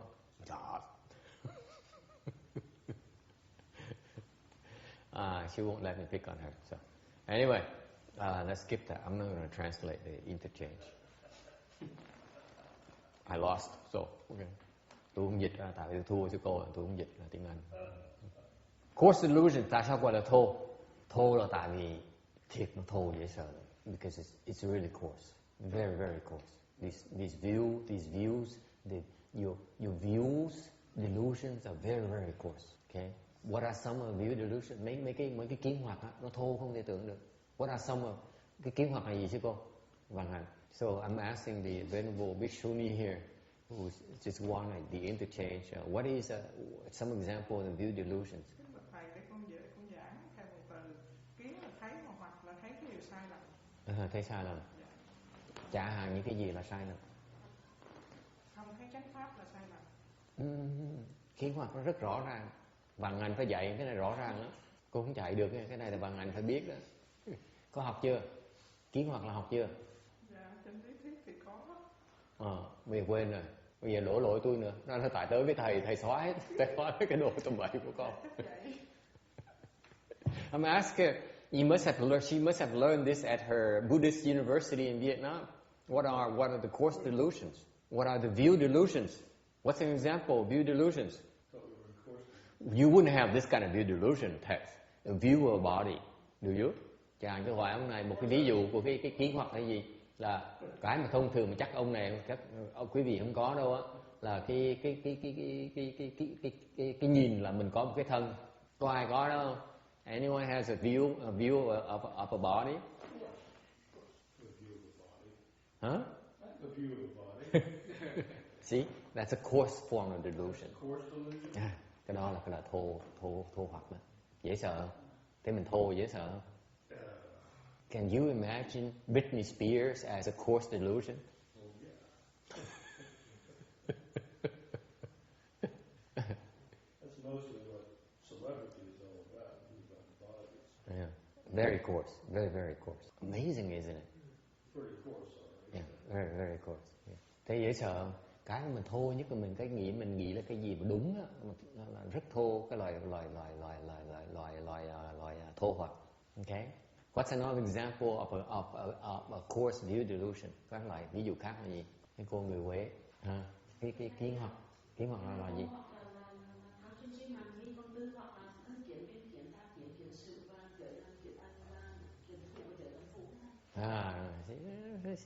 She doesn't have to go to Buddhist university. She knows these things. Đâu cần phải tới Ban Hạnh để học đâu, phải không? Tôi chủ trương tôi như vậy đó, không cần tới Ban Hạnh học. Tới mau quên.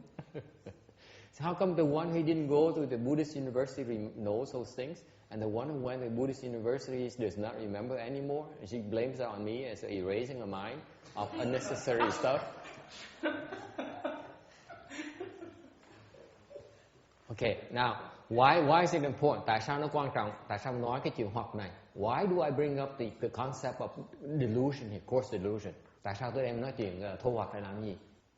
Tại vì chính vì cái thô hoặc này làm quý vị không đắc được sơ quả A-la-hán. It's because of your coarse delusions that you cannot certify to the first stage arhatship. So it's no chance for you, Tex, or Randy, or Kim, or the nuns, or no chance. What do you think? Disappointing, huh? There's no chance. Huh? There might be some way around it. Quý vị nghĩ sao? Rõ ràng mình có cái thân mà sao mà nói không có cái thân được? Mà cái vị thiệt sự mà không tin lời tôi thì không bao giờ đắc được A-la-hán hết. Khổ không? Ai dạy cái nãy cô thắc có ai dạy cô là cô phải bỏ cái thân mới thành A-la-hán không? Ai nói đó không?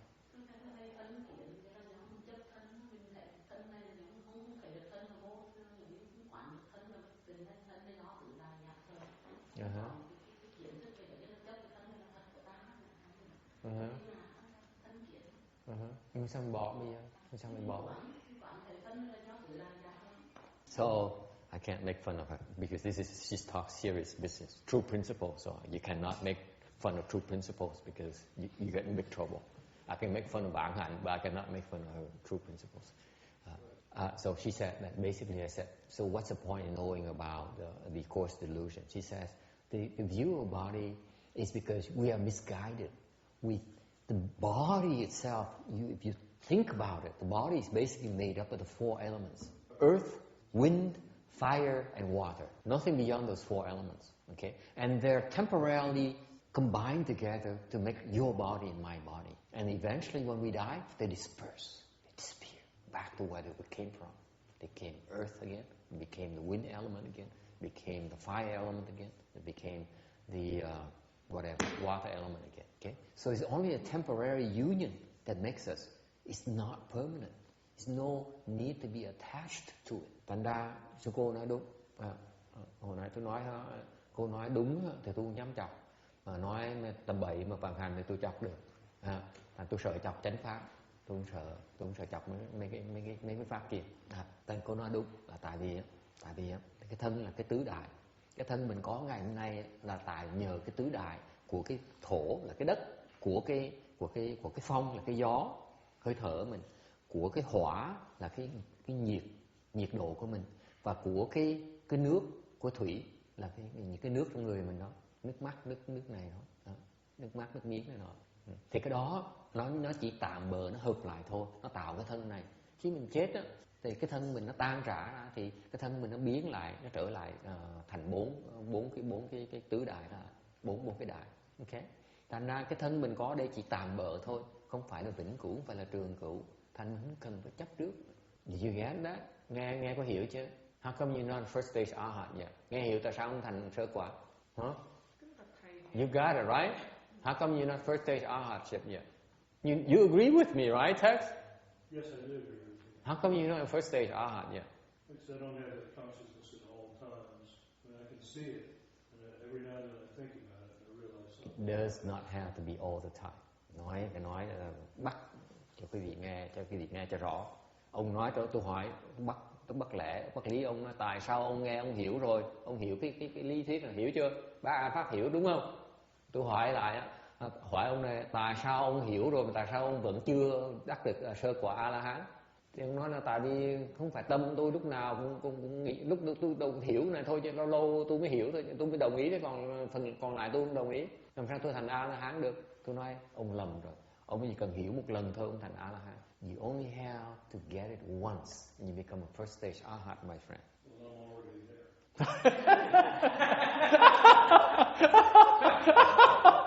Ông ấy quả quyết nói, nếu như vậy thì tôi đã đắc được sơ quả A La Hán rồi. For sure, right? You absolutely sure about this. You got it. I got it at least 10 or 15 times. Ông nói chắc chắn là ông biết được rồi mà. What do you think? Quý vị nghĩ sao? Ông thực sự hiểu là không hiểu? Did he get it or did he not get it? Hiểu là thực sự hiểu là hay là không hiểu? Okay, it's a trick question because if you really got it, you should be close to first stage arhat already, but you're not. Okay, then you didn't get it.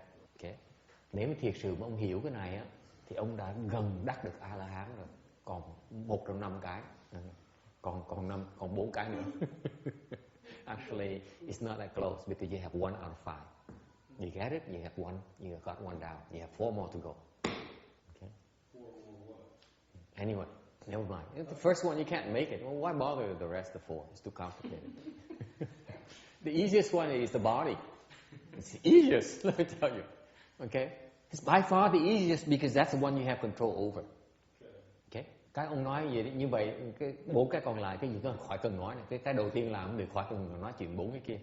Tại vì tôi nói cái quan trọng cái thân mình là cái mà dễ nhất, tại cái thân mình có tự chủ được, mình thấy được cái đó rõ nhất. Okay? So what's missing? Bởi vì nó thiếu chỗ nào? Ông hiểu là không hiểu, quý vị hiểu là không hiểu. Nghe có hiểu không thưa cô Bằng Hành? Hiểu chứ phải không? Đúng không? Cái cô mà không bằng hành, cô nói là cái đó là tứ đại giả mà đâu cần phải chấp trước nó đâu. Đúng không? Cái bậc này cái đó chỉ là trên lý thuyết thôi. Nhưng mà mình có thật sự mình thấy mình không đó. Chứ còn cái đó là đó cô nói lý thuyết nữa. mình thấy mình không thực sự mà mới là A La Hán, chứ phải hiểu mà được là A La Hán không? Con nghĩ vậy. Tại cái cô này hồi nói cô nói rất đúng.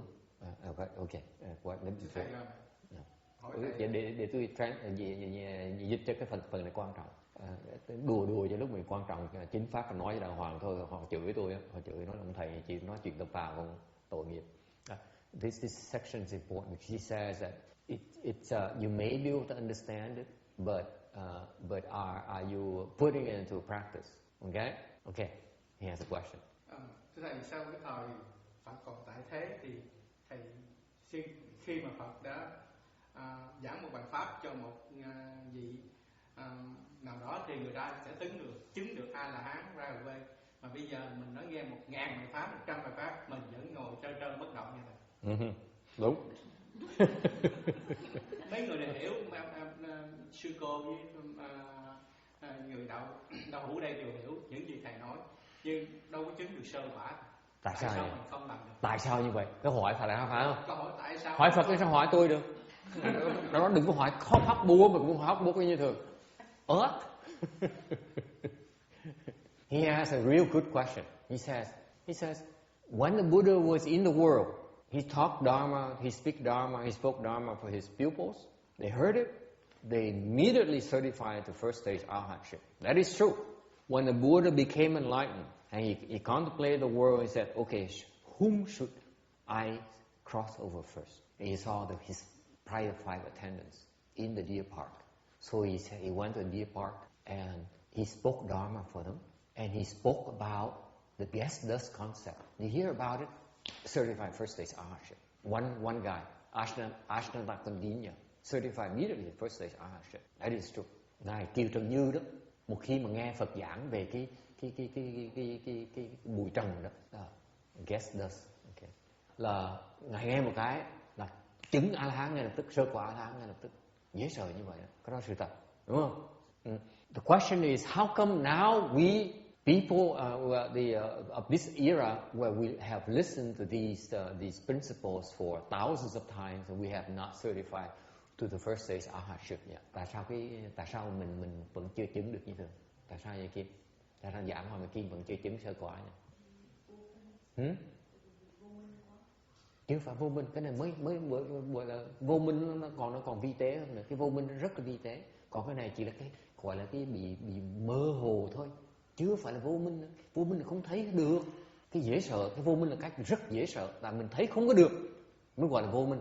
Vô minh tại mình không thấy được mới gọi là vô minh, hiểu chưa? Còn cái hoặc này là cái hoặc là mình bị mơ hồ, bị hồ đồ, chứ không phải là bị mình thấy không rõ, chứ không phải thấy không được. See, the delusions is something that you cannot see clearly, whereas ignorance is something that you cannot possibly see yourself. Okay, now, so why is it? Tại sao như vậy? It's not vô minh, it's not ignorance. What is it? Tại sao vậy? This is very important. You have, if it's recorded at all, you have to get this point. Tại sao vậy? Yeah. Người nào giơ tay nói đi, hỏi đi, nói đi.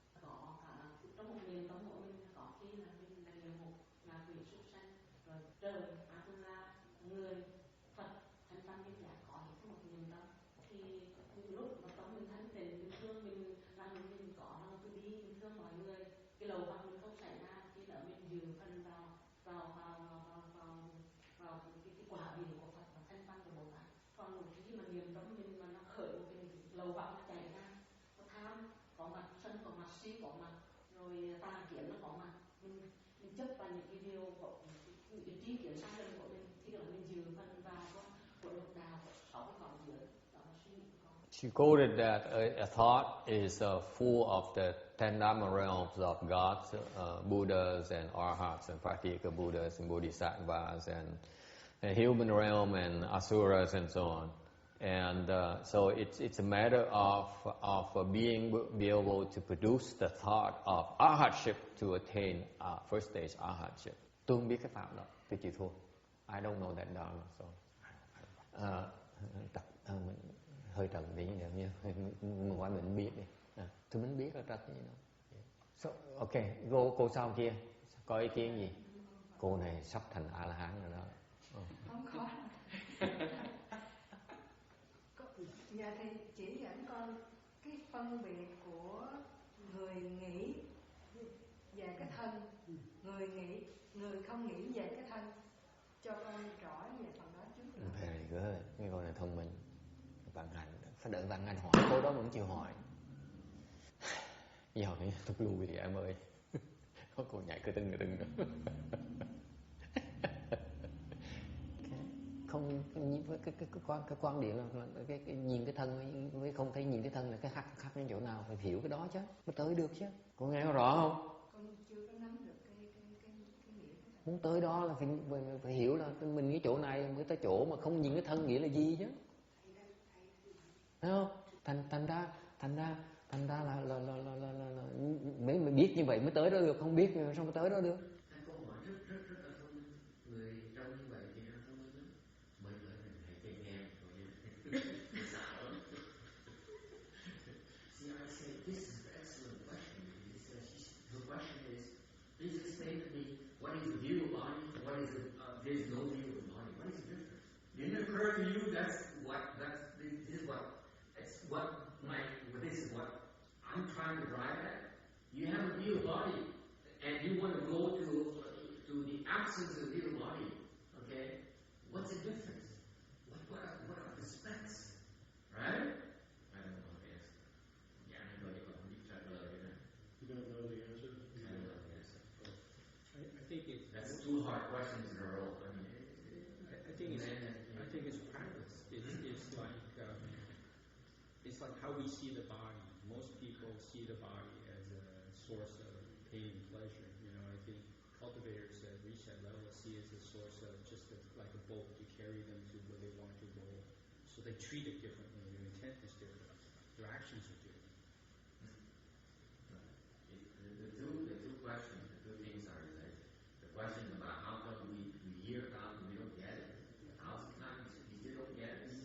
And the question is how we get it. What does it mean when I get it? Okay, they are connected. Okay, they should be asked at the same time. Hai câu hỏi là tại sao tôi nghe một ngàn lần tôi vẫn chưa được ngộ được. Còn cái câu hỏi kia là nếu tôi ngộ rồi thì tôi ngộ cái gì? Cái cảm giác tôi ra sao? Nó giống nhau sao? Theo trả lời nha. You see, this is what happens. Cái chuyện vậy thì nói thì cái gì? Người ta tới cảm giác sơ khoảng rồi người ta không tới được. This is what happens very often. The people who make it the first place of ownership, they don't want it out there. Just you got to the fourth dhyana. Thế nào you got there, did you? Chẳng như ông này đắc được tứ thiền, ông không biết làm sao tới tứ thiền. Nhưng biết cũng tới tứ thiền, nhưng không biết làm sao tới. Đúng không không? Thấy không? I didn't know I did get out there. You didn't know? Tới mà không biết, dễ sợ không? Okay. Tại sao mình nghe mà mình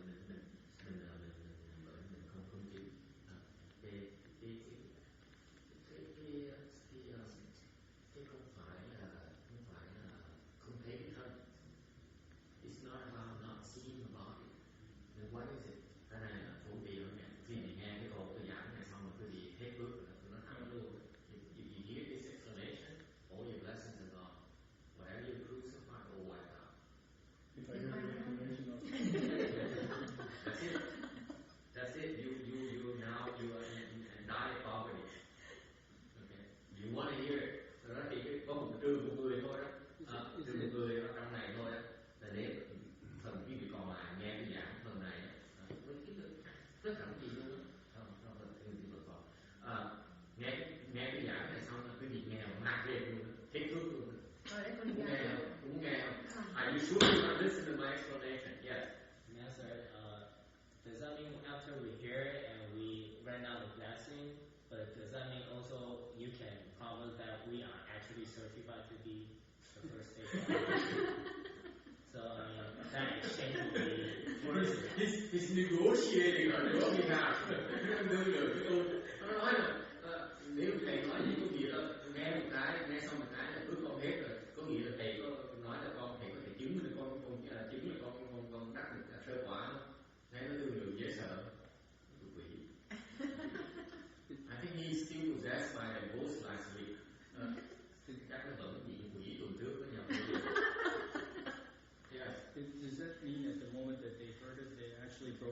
attachment to the body.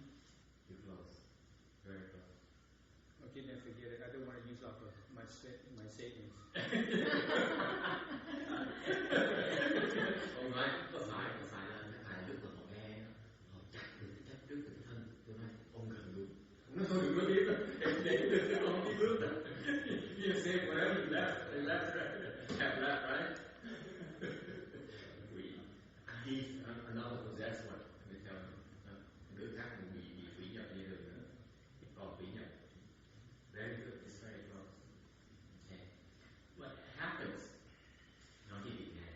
What happens is that when the Buddha explained the Dharma to Ashnatapandina, okay, he became certified with the first base architect. Cái thời cuối cùng ngài Thích Ca Mâu Ni mà giảng pháp cho ngài Kiều Trần Như nghe một cái là ngài dẹp tắt sơ quả A La Hán ngay lập tức tại hai cái lý do.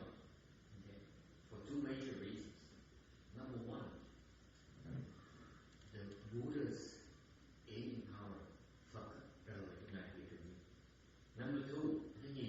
Là ngài Kiều Trần Như đó, okay, đã trồng cái quả để cắt được cái sơ quả trong quá khứ, cái gì chiếm đó, Phật giúp chiếm đó. So number two is that Ashnatapandina planted a lot of seeds to awaken to that principle a long time ago. And thanks to the Buddha's inconceivable spiritual powers, he helped them mature in that moment. That's how he's able to let go of his attachment to the body at that very moment. Okay? And khi mà Kiều Trần Như nghe được Phật giảng đó rồi thì ngay lúc đó, ngay lúc đó ông xả cái chấp trước.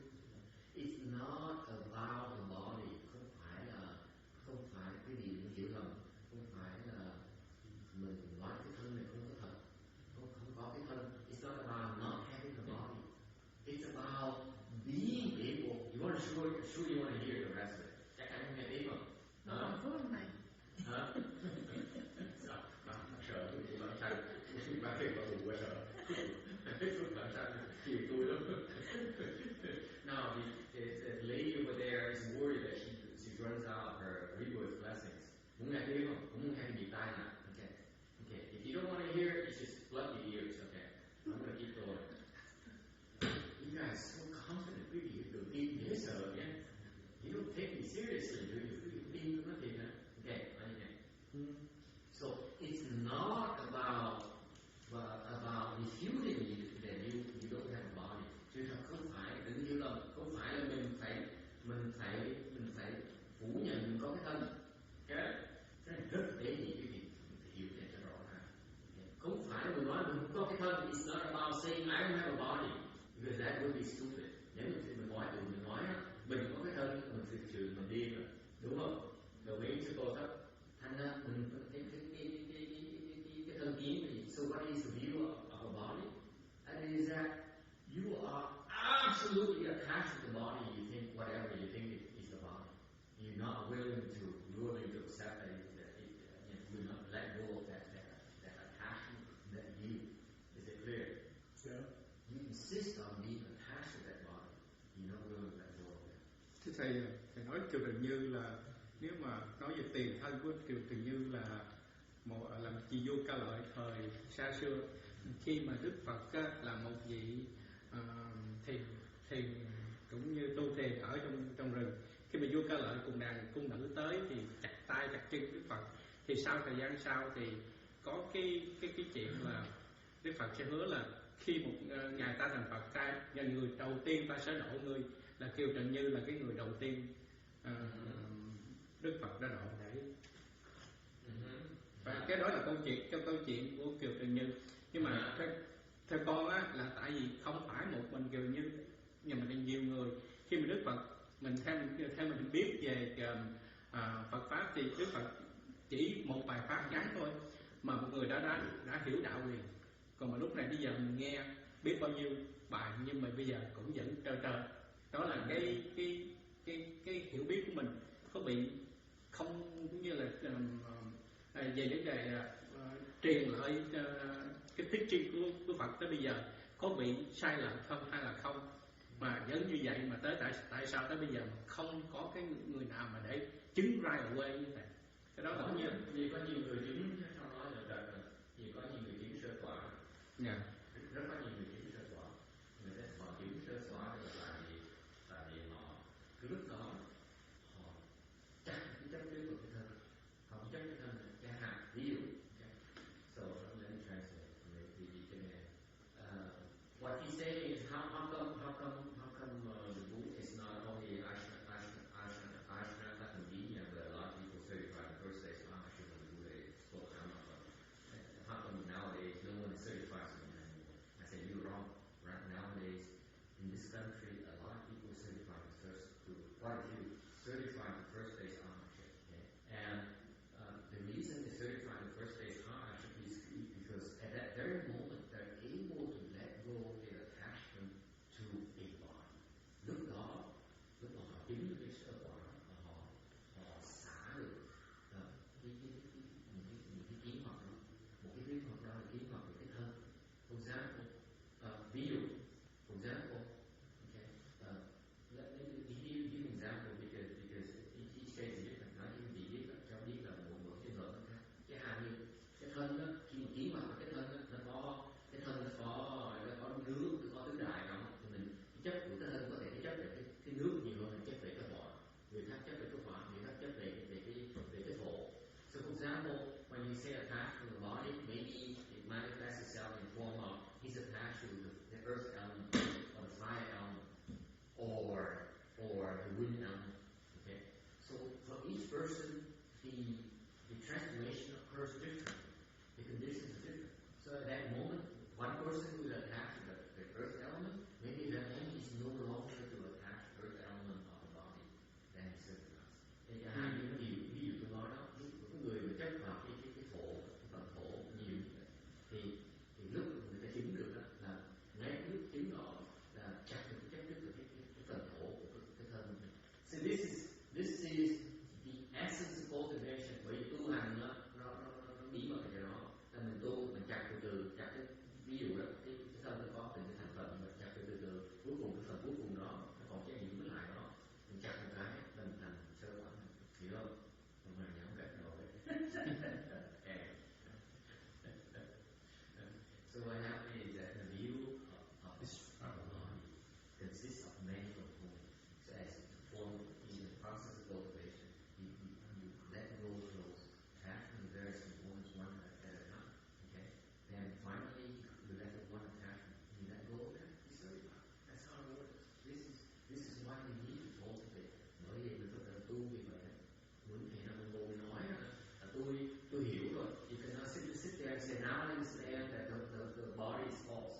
Muốn thì nó ngồi nói là tôi hiểu giờ nghe thầy giảng là cái đúng chánh pháp này là cái thân này là tứ đại thân này giả. Tôi hiểu rồi. That's only intellectually here. Hiểu có nghĩa là mình chỉ hiểu cái suy luận thôi. Okay? The analogy is that you know that ice cream is not good for you. You still eat it anyway, right? No, I don't believe that, actually. Okay. Tôi nói cái ví dụ chẳng hạn như mặc dù mình biết là ăn cà rem là rất hại cho mình vẫn ăn chứ được, đúng không? Mình hiểu nó hại cho mình chứ, vẫn ăn chứ được. Nó khác biệt cái tu cho nó. Hiểu được gì và làm được gì khác.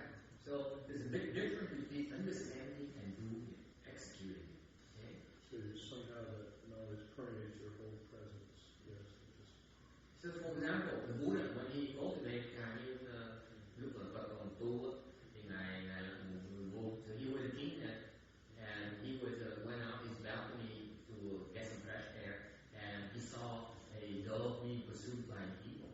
Hồi đó ngài Phật làm vua, ngài bước ra ngoài là đang ra để mà phóng gió, ngài thấy con chim bồ câu thì con chim ưng nó rượt. So the dove, you heard that story before, right? Nghe chuyện đó rồi nhớ không? Là con chim bồ câu nó bay tức là nó bay bãi nhá, vua cứu tôi, con chim nó đòi nó kịp tôi. They said please help me because the ego is after me, he wants to eat me.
say, well, if you don't understand it, you do dualism. That's it. Very good. Anyway, you can put it this way, since you can't get it, since I try to explain to you, but you can't get it. It has anything to do with cutting off my arms. You have to cut off a pound of I'm going to flesh. do that. And then after that, you really blessings go. One of the five. Right? It's only one of the five. Và cắt thân ra điểm cho con chim ưng đó, một trong 5 cái thôi. Thầy ghét rồi. You have to die just for one of the five. That's not something.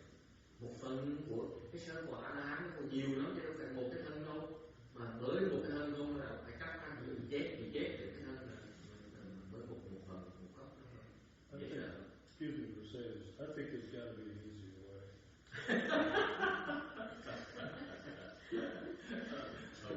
Có cách nào dễ hơn. Thành sự có một cái điều khác.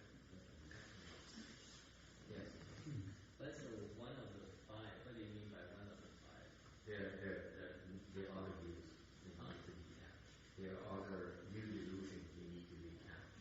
Your truth, what I need to see is to be true in your world, you need to let go of it. Doesn't have to be that drastic, but ultimately it has to be a form of letting go. Right? That's a good point.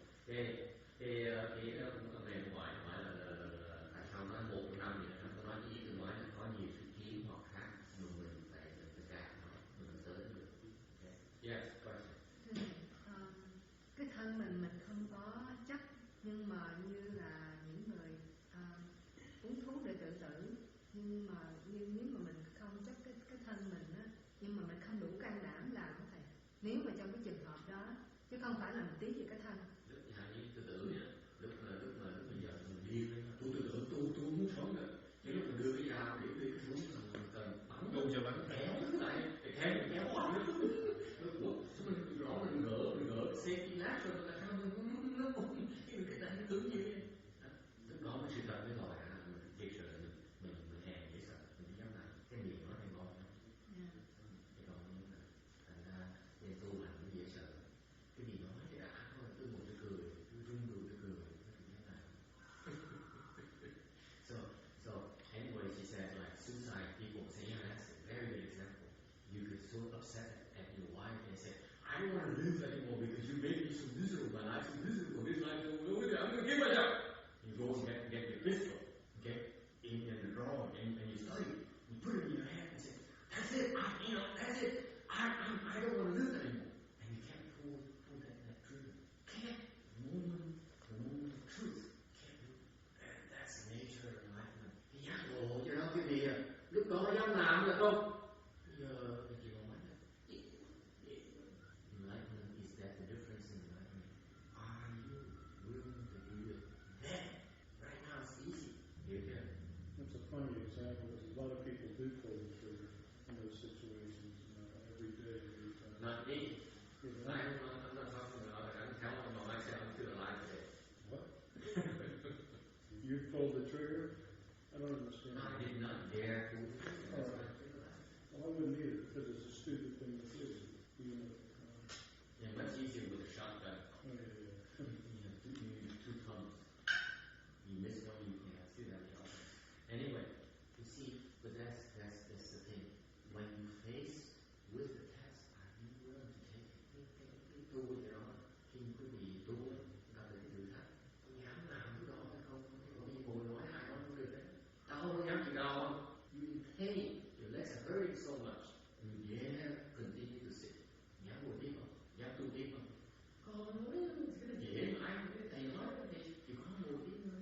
Dám ngồi nổi không? Đâu dám ngồi đâu. Đó là mình thất bại vì đó. Không phải nói cái gì. So that's why, she say, no, I'm not the doctor. I'm not. All I have to do is there and a little bit more. And you won't. You're not willing to do it. That's why you cannot avoid the light. Bởi vì nghe 1.000 người vẫn chỉ xài, chỉ cắt. Chỉ nghe thôi thì hiểu, không chỉ làm. So in other words, when you cultivate, it's not about understanding. Khi mà tu không phải là hiểu, không phải là đọc sách. It's not about reading books. It's not about explaining principles. Không phải là mình phải giảng lý thuyết, mà phải làm. It's about doing. It's about passing the test at that very moment. Là mình phải qua cái thử thách ngay lúc đó. For example, you're in real hardship. Things are worsening right now. Okay? Are you going to give up? You give up, then you fail the test. You get it? Yeah. That's the same thing with the material body. The test will come to test whether you're willing to let go of that attachment or not. Not in the form you have killed yourself or cutting off. It's only one form of this one test. There's millions of other tests. And you will fail this one. Apparently this is not a good test for you. You will fail this. So they give you another test. Millions of them. So you're right. Many tests. Many ways to pass it without being so stupid as you put it. Right? Of course. Tại nó nói đúng. Phải có những cái phương pháp cách khác. Chứ đâu phải mình phải tự hủy cái thân mình như vậy. Đó đúng. Có một điều cái thử thách khác nhau để mình giúp mình xả được cái tà kiến. The millions of other tests will to help you shed that attachment to the body. Có những cái điều cách khác để giúp mình xả cái thân ý. If you pass the test, you're certified to qua được thử thách, được chứng được. Okay? In other words, nói cách khác, ngày hôm nay tại quý vị không muốn trả để đi đâu về là tu nhảm gì nhiều. So I didn't give you the details on how to pass the test. Okay? Thành ngày hôm nay tôi muốn giảng làm sao qua những cái thử thách đó. Tại vì nó thêm cái gì đó. Thời buổi này mà đi ra từ trung học muốn thi cái bằng SAT là phải đi coi cái khóa mà tu luyện phải đi tốn tiền lắm đó. Phải trả cái giá nó có dễ dàng như thế. Because the truth of the matter is that there's a price to pay for you to acquire knowledge. And if you're not willing to pay for it, you're not going to get it. That's a form of test. That's a test by it. Đó là cái thử thách của mình luôn. Muốn trả. Ngồi nó tính tôi trả về tôi chứng với tôi làm sao quả. You don't sit there and you say, if I pay, will you guarantee I reach first stage amateur? That means I'm not willing to pay. I don't need to answer that. Khi người ta hỏi của mình cần trả lời, anh muốn trả. Trả thôi, phải đôi. You get it, hiểu chưa? You still don't get it. Vậy thì còn việc làm. So I think I'll work with it. Job security. Cái nghề mình còn được an toàn, vẫn chưa ra gì. You see how to come back for it. All you have to remember is nói cái gì, bản thân cái gì này. Tu là nghe hiểu những cái này là những cái mà cái sai lầm của mình. To summarize it for you when you go there, you need to first hear that these are erroneous. You view yourself. Cái hàm như là cái thân kiến là sai. Nghe nó trước. You have to realize it. So you have to hear it. Okay, that makes sense. Nghe rồi á, thì mình nói có lý. Okay? And then you can't, and then along with motivation, trong lúc tu hành, có người chẳng hạn, có người nói là khổ lắm cái đó. So the venerable Bhikshu here says, you contemplate that the body is false alarm, and you break through quán về check phá qua được đúng. Mà cái đó là cái pháp môn rất là hay của bên vị. Cái đó chính thành cô nói người ta tu nhất được. Đó là cái pháp. Okay? Nói như vậy tôi khéo có lỗi. Anyway, so when she said that you contemplate that the contemplation, you meditate, you contemplate the body is the attachment to a body is false. You keep contemplating, eventually you break through. Because the more you contemplate it, the more you see these different facets of your attachment. Tại mình cần quá mình thấy được những cái khía cạnh mình chấp tới từ nào, mình chấp từ rất vụt. Tu những chuyện nó xảy ra như vậy.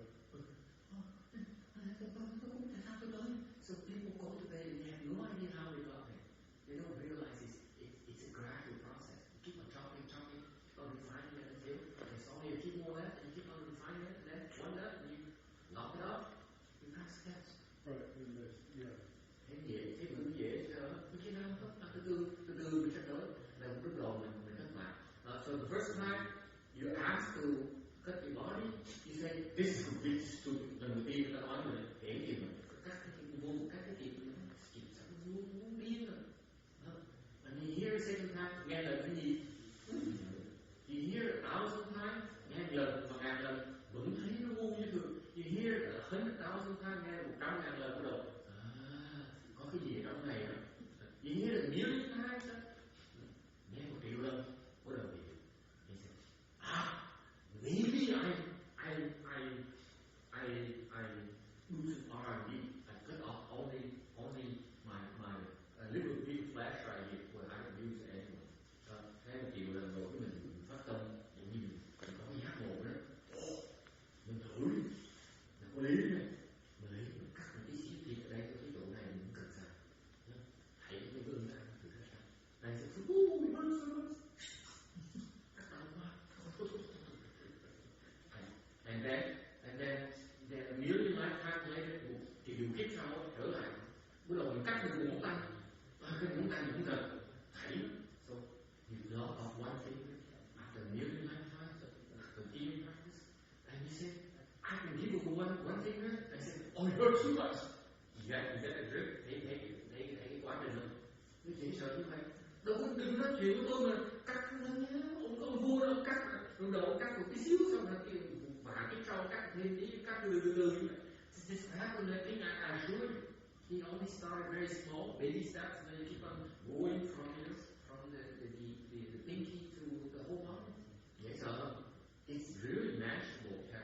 Very easy. You have to start with a pinky, and then it snowballs. Hay không?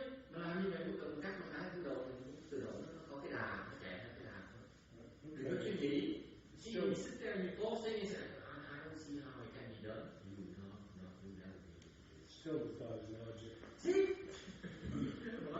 Defies logic. Okay, so you cut off every bit of flesh in your body while you still have enough strength to cut it off. And you give it to some stupid bird. Right? And you lie there with your bones and you're like, you're going to die any moment. You say, oh, gee, I did a really good read. Về Tây Phương, người Tây Phương ta nói, thì mình vô lý như sao? Tại sao mình cắt thịt của mình, đau thịt mình tự hủy hoại thân mình, xong thảy cho con kia mừng, cái con kia nó dốt, nó ngu, nó quýnh, nó có tự tế đâu, tại sao mình cho nó ăn làm gì? Mình thí của mạng đi, có gì thì làm cái gì? Cứu giới con một con. Cái này có tâm gì? You get it? Got it? No.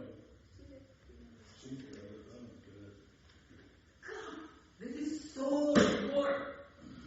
To say the dove. Huh? To say the dove, that way. To say the dove. You only concentrate your body. That's why you fail the test. You're still serving your body. You're serving the dove and the ego.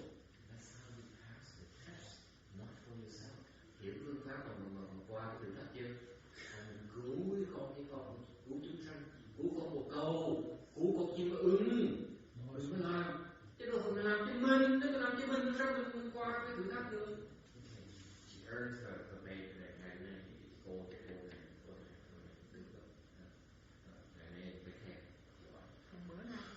Cái pháp nó như vậy đó. Bởi vì Thầy thường mới tu được kia mà tại vì mình tu, mình có cái lý do mình tu cho người ta thì mình mới thành công được. Your big success comes about because you cultivating to help others. If you cultivating text to help yourself, you have very limited success. Very, very limited. Mình tu cho mình để làm lợi cho mình không á. Cái sự thành công nó nhỏ không thể như tí xíu rồi. Tụi nó bắt đầu thử cái này thử lợi cho mình, thử thêm tí lợi hơn tí, thử thêm tí. Khi mà thử đủ rồi mình thấy là mình hiểu rằng là mình phải tu cho người khác, mình phải tu cho mình. Cô mà làm thằng nghe có hiểu không? Không thể nào tu cho mình được coi. Cô nghĩ cô tu mà tu cho mình là tu cho cái lý tưởng của mình trật nhất rồi. Ok? Mình phải tu cho chúng sanh mình mới được thành đạo được.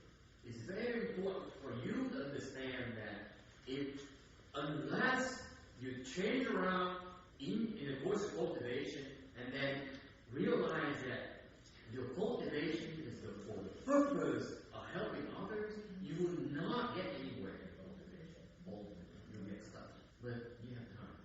Để quý vị cứ lo cái đó cũng So anyway, I'm coming back to the point. You have to listen to principle. Phải nghe biết cái pháp phải như vậy. Xong rồi nghe từ này mình thấm từ này nó thì mình mới có được cái cơ hội để mình có thể xả cái chất đức. Tại vì nhờ cái duyên là giúp ta những xả. Cho nếu tại vì see, this is the beauty of cultivation right here, folks. This is the essence of cultivation. This is what's going to cost you an arm and a leg.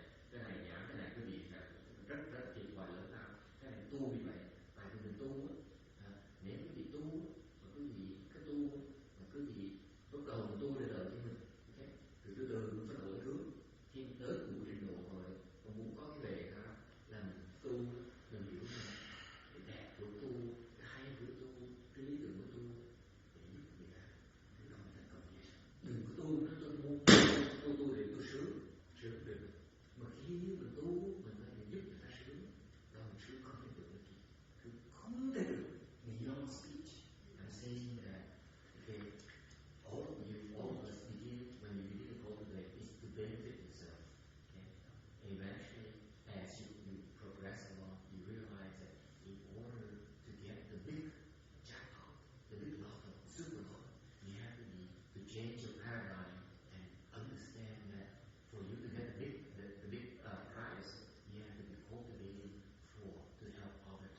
When you do, you have to be proud. That's the only way for you to pass the test. Because it hurts, let me assure you. Và tôi nói thiệt cái gì? Trong cách duy nhất của việc qua được cái thử thách. Okay? Tại vì lúc nó cắt như vậy, không buông đau nhé. Mà sao đau được người vậy? Phải là đá đâu không đâu. Remember, the guy, the king, when he lost his life on that, it's the test. It hurts like hell. Okay? And he said, I can't take this much longer. Don't fight you longer. Okay? But then what happens? He said, if I stop, the ego is going to stop. Okay? Now I have either the no, I have to give him no, or the ego is going to stop me. So he said, maybe I give this much of my flesh because I have some left. Okay? And cái khổ, cái gì hiểu, cái hay, cái đẹp của cái câu chuyện này, các con cái đau quá mà chẳng được đâu. Ai tôi đẹp mà cái phone là gì vậy? Phải là cắt cái con gì? Không dễ sợ. Mình ngừng lại, mình nói đến mình ngừng lại. Thì hoặc là mình phải đưa cho con một câu chim ưng cho chim ưng nó đói. Mình không đưa tiền cho mình thì con chim ưng nó cũng chết đói. Một bên là con chim ưng nó chết, một bên là con bồ câu nó chết. Mình chọn ai bây giờ? Mình chọn người chết. He chose his death over the other bird's death in order to help them, not to benefit himself. Để giúp họ, chứ phải để lợi cho họ. You get it now? You hiểu chưa? Yeah. Any questions? Yes. Các bạn nhớ không? Nhớ không? Vậy nên nhớ cái chuyện mà sáng nay rất mắc. You remember the story I told you earlier about trying to plugging his eye and he failed? Yes. Because you would never thought that our mind is gone. Lý do Ngài sáng nay nói là thứ nhất về Ngài thất bại trong thử thách là Ngài chưa được truyền pháp hiểu này đó cái điều là mình phải chịu thiệt qua để giúp người khác mình thành công. Hay là đầu tiên nó đau, mình bỏ cuộc, mất bỏ cuộc, mất cái gì thì bỏ cuộc, xong tiếp tục làm từ từ sẽ thấy sự thật của mình. Nhưng mà lúc đó mình thiệt sự xả cái tà khí không thể nói. Okay? So at first it's difficult when you back out after you lost off the first piece of flesh, and then later on you lost more and more. The more you go about it, the more you see the truth of your own nature. Are you willing to suffer the loss and help others? More of it, and more of the loss, and more of the loss, more loss. Naturally, you let go of the attachment to the loss. Thấy pháp nó đẹp chứ sao? Lúc đầu mình chỉ còn một chuyện này thôi, xong thì còn thêm ít rồi, càng thêm cuối cùng thì còn hết tất cả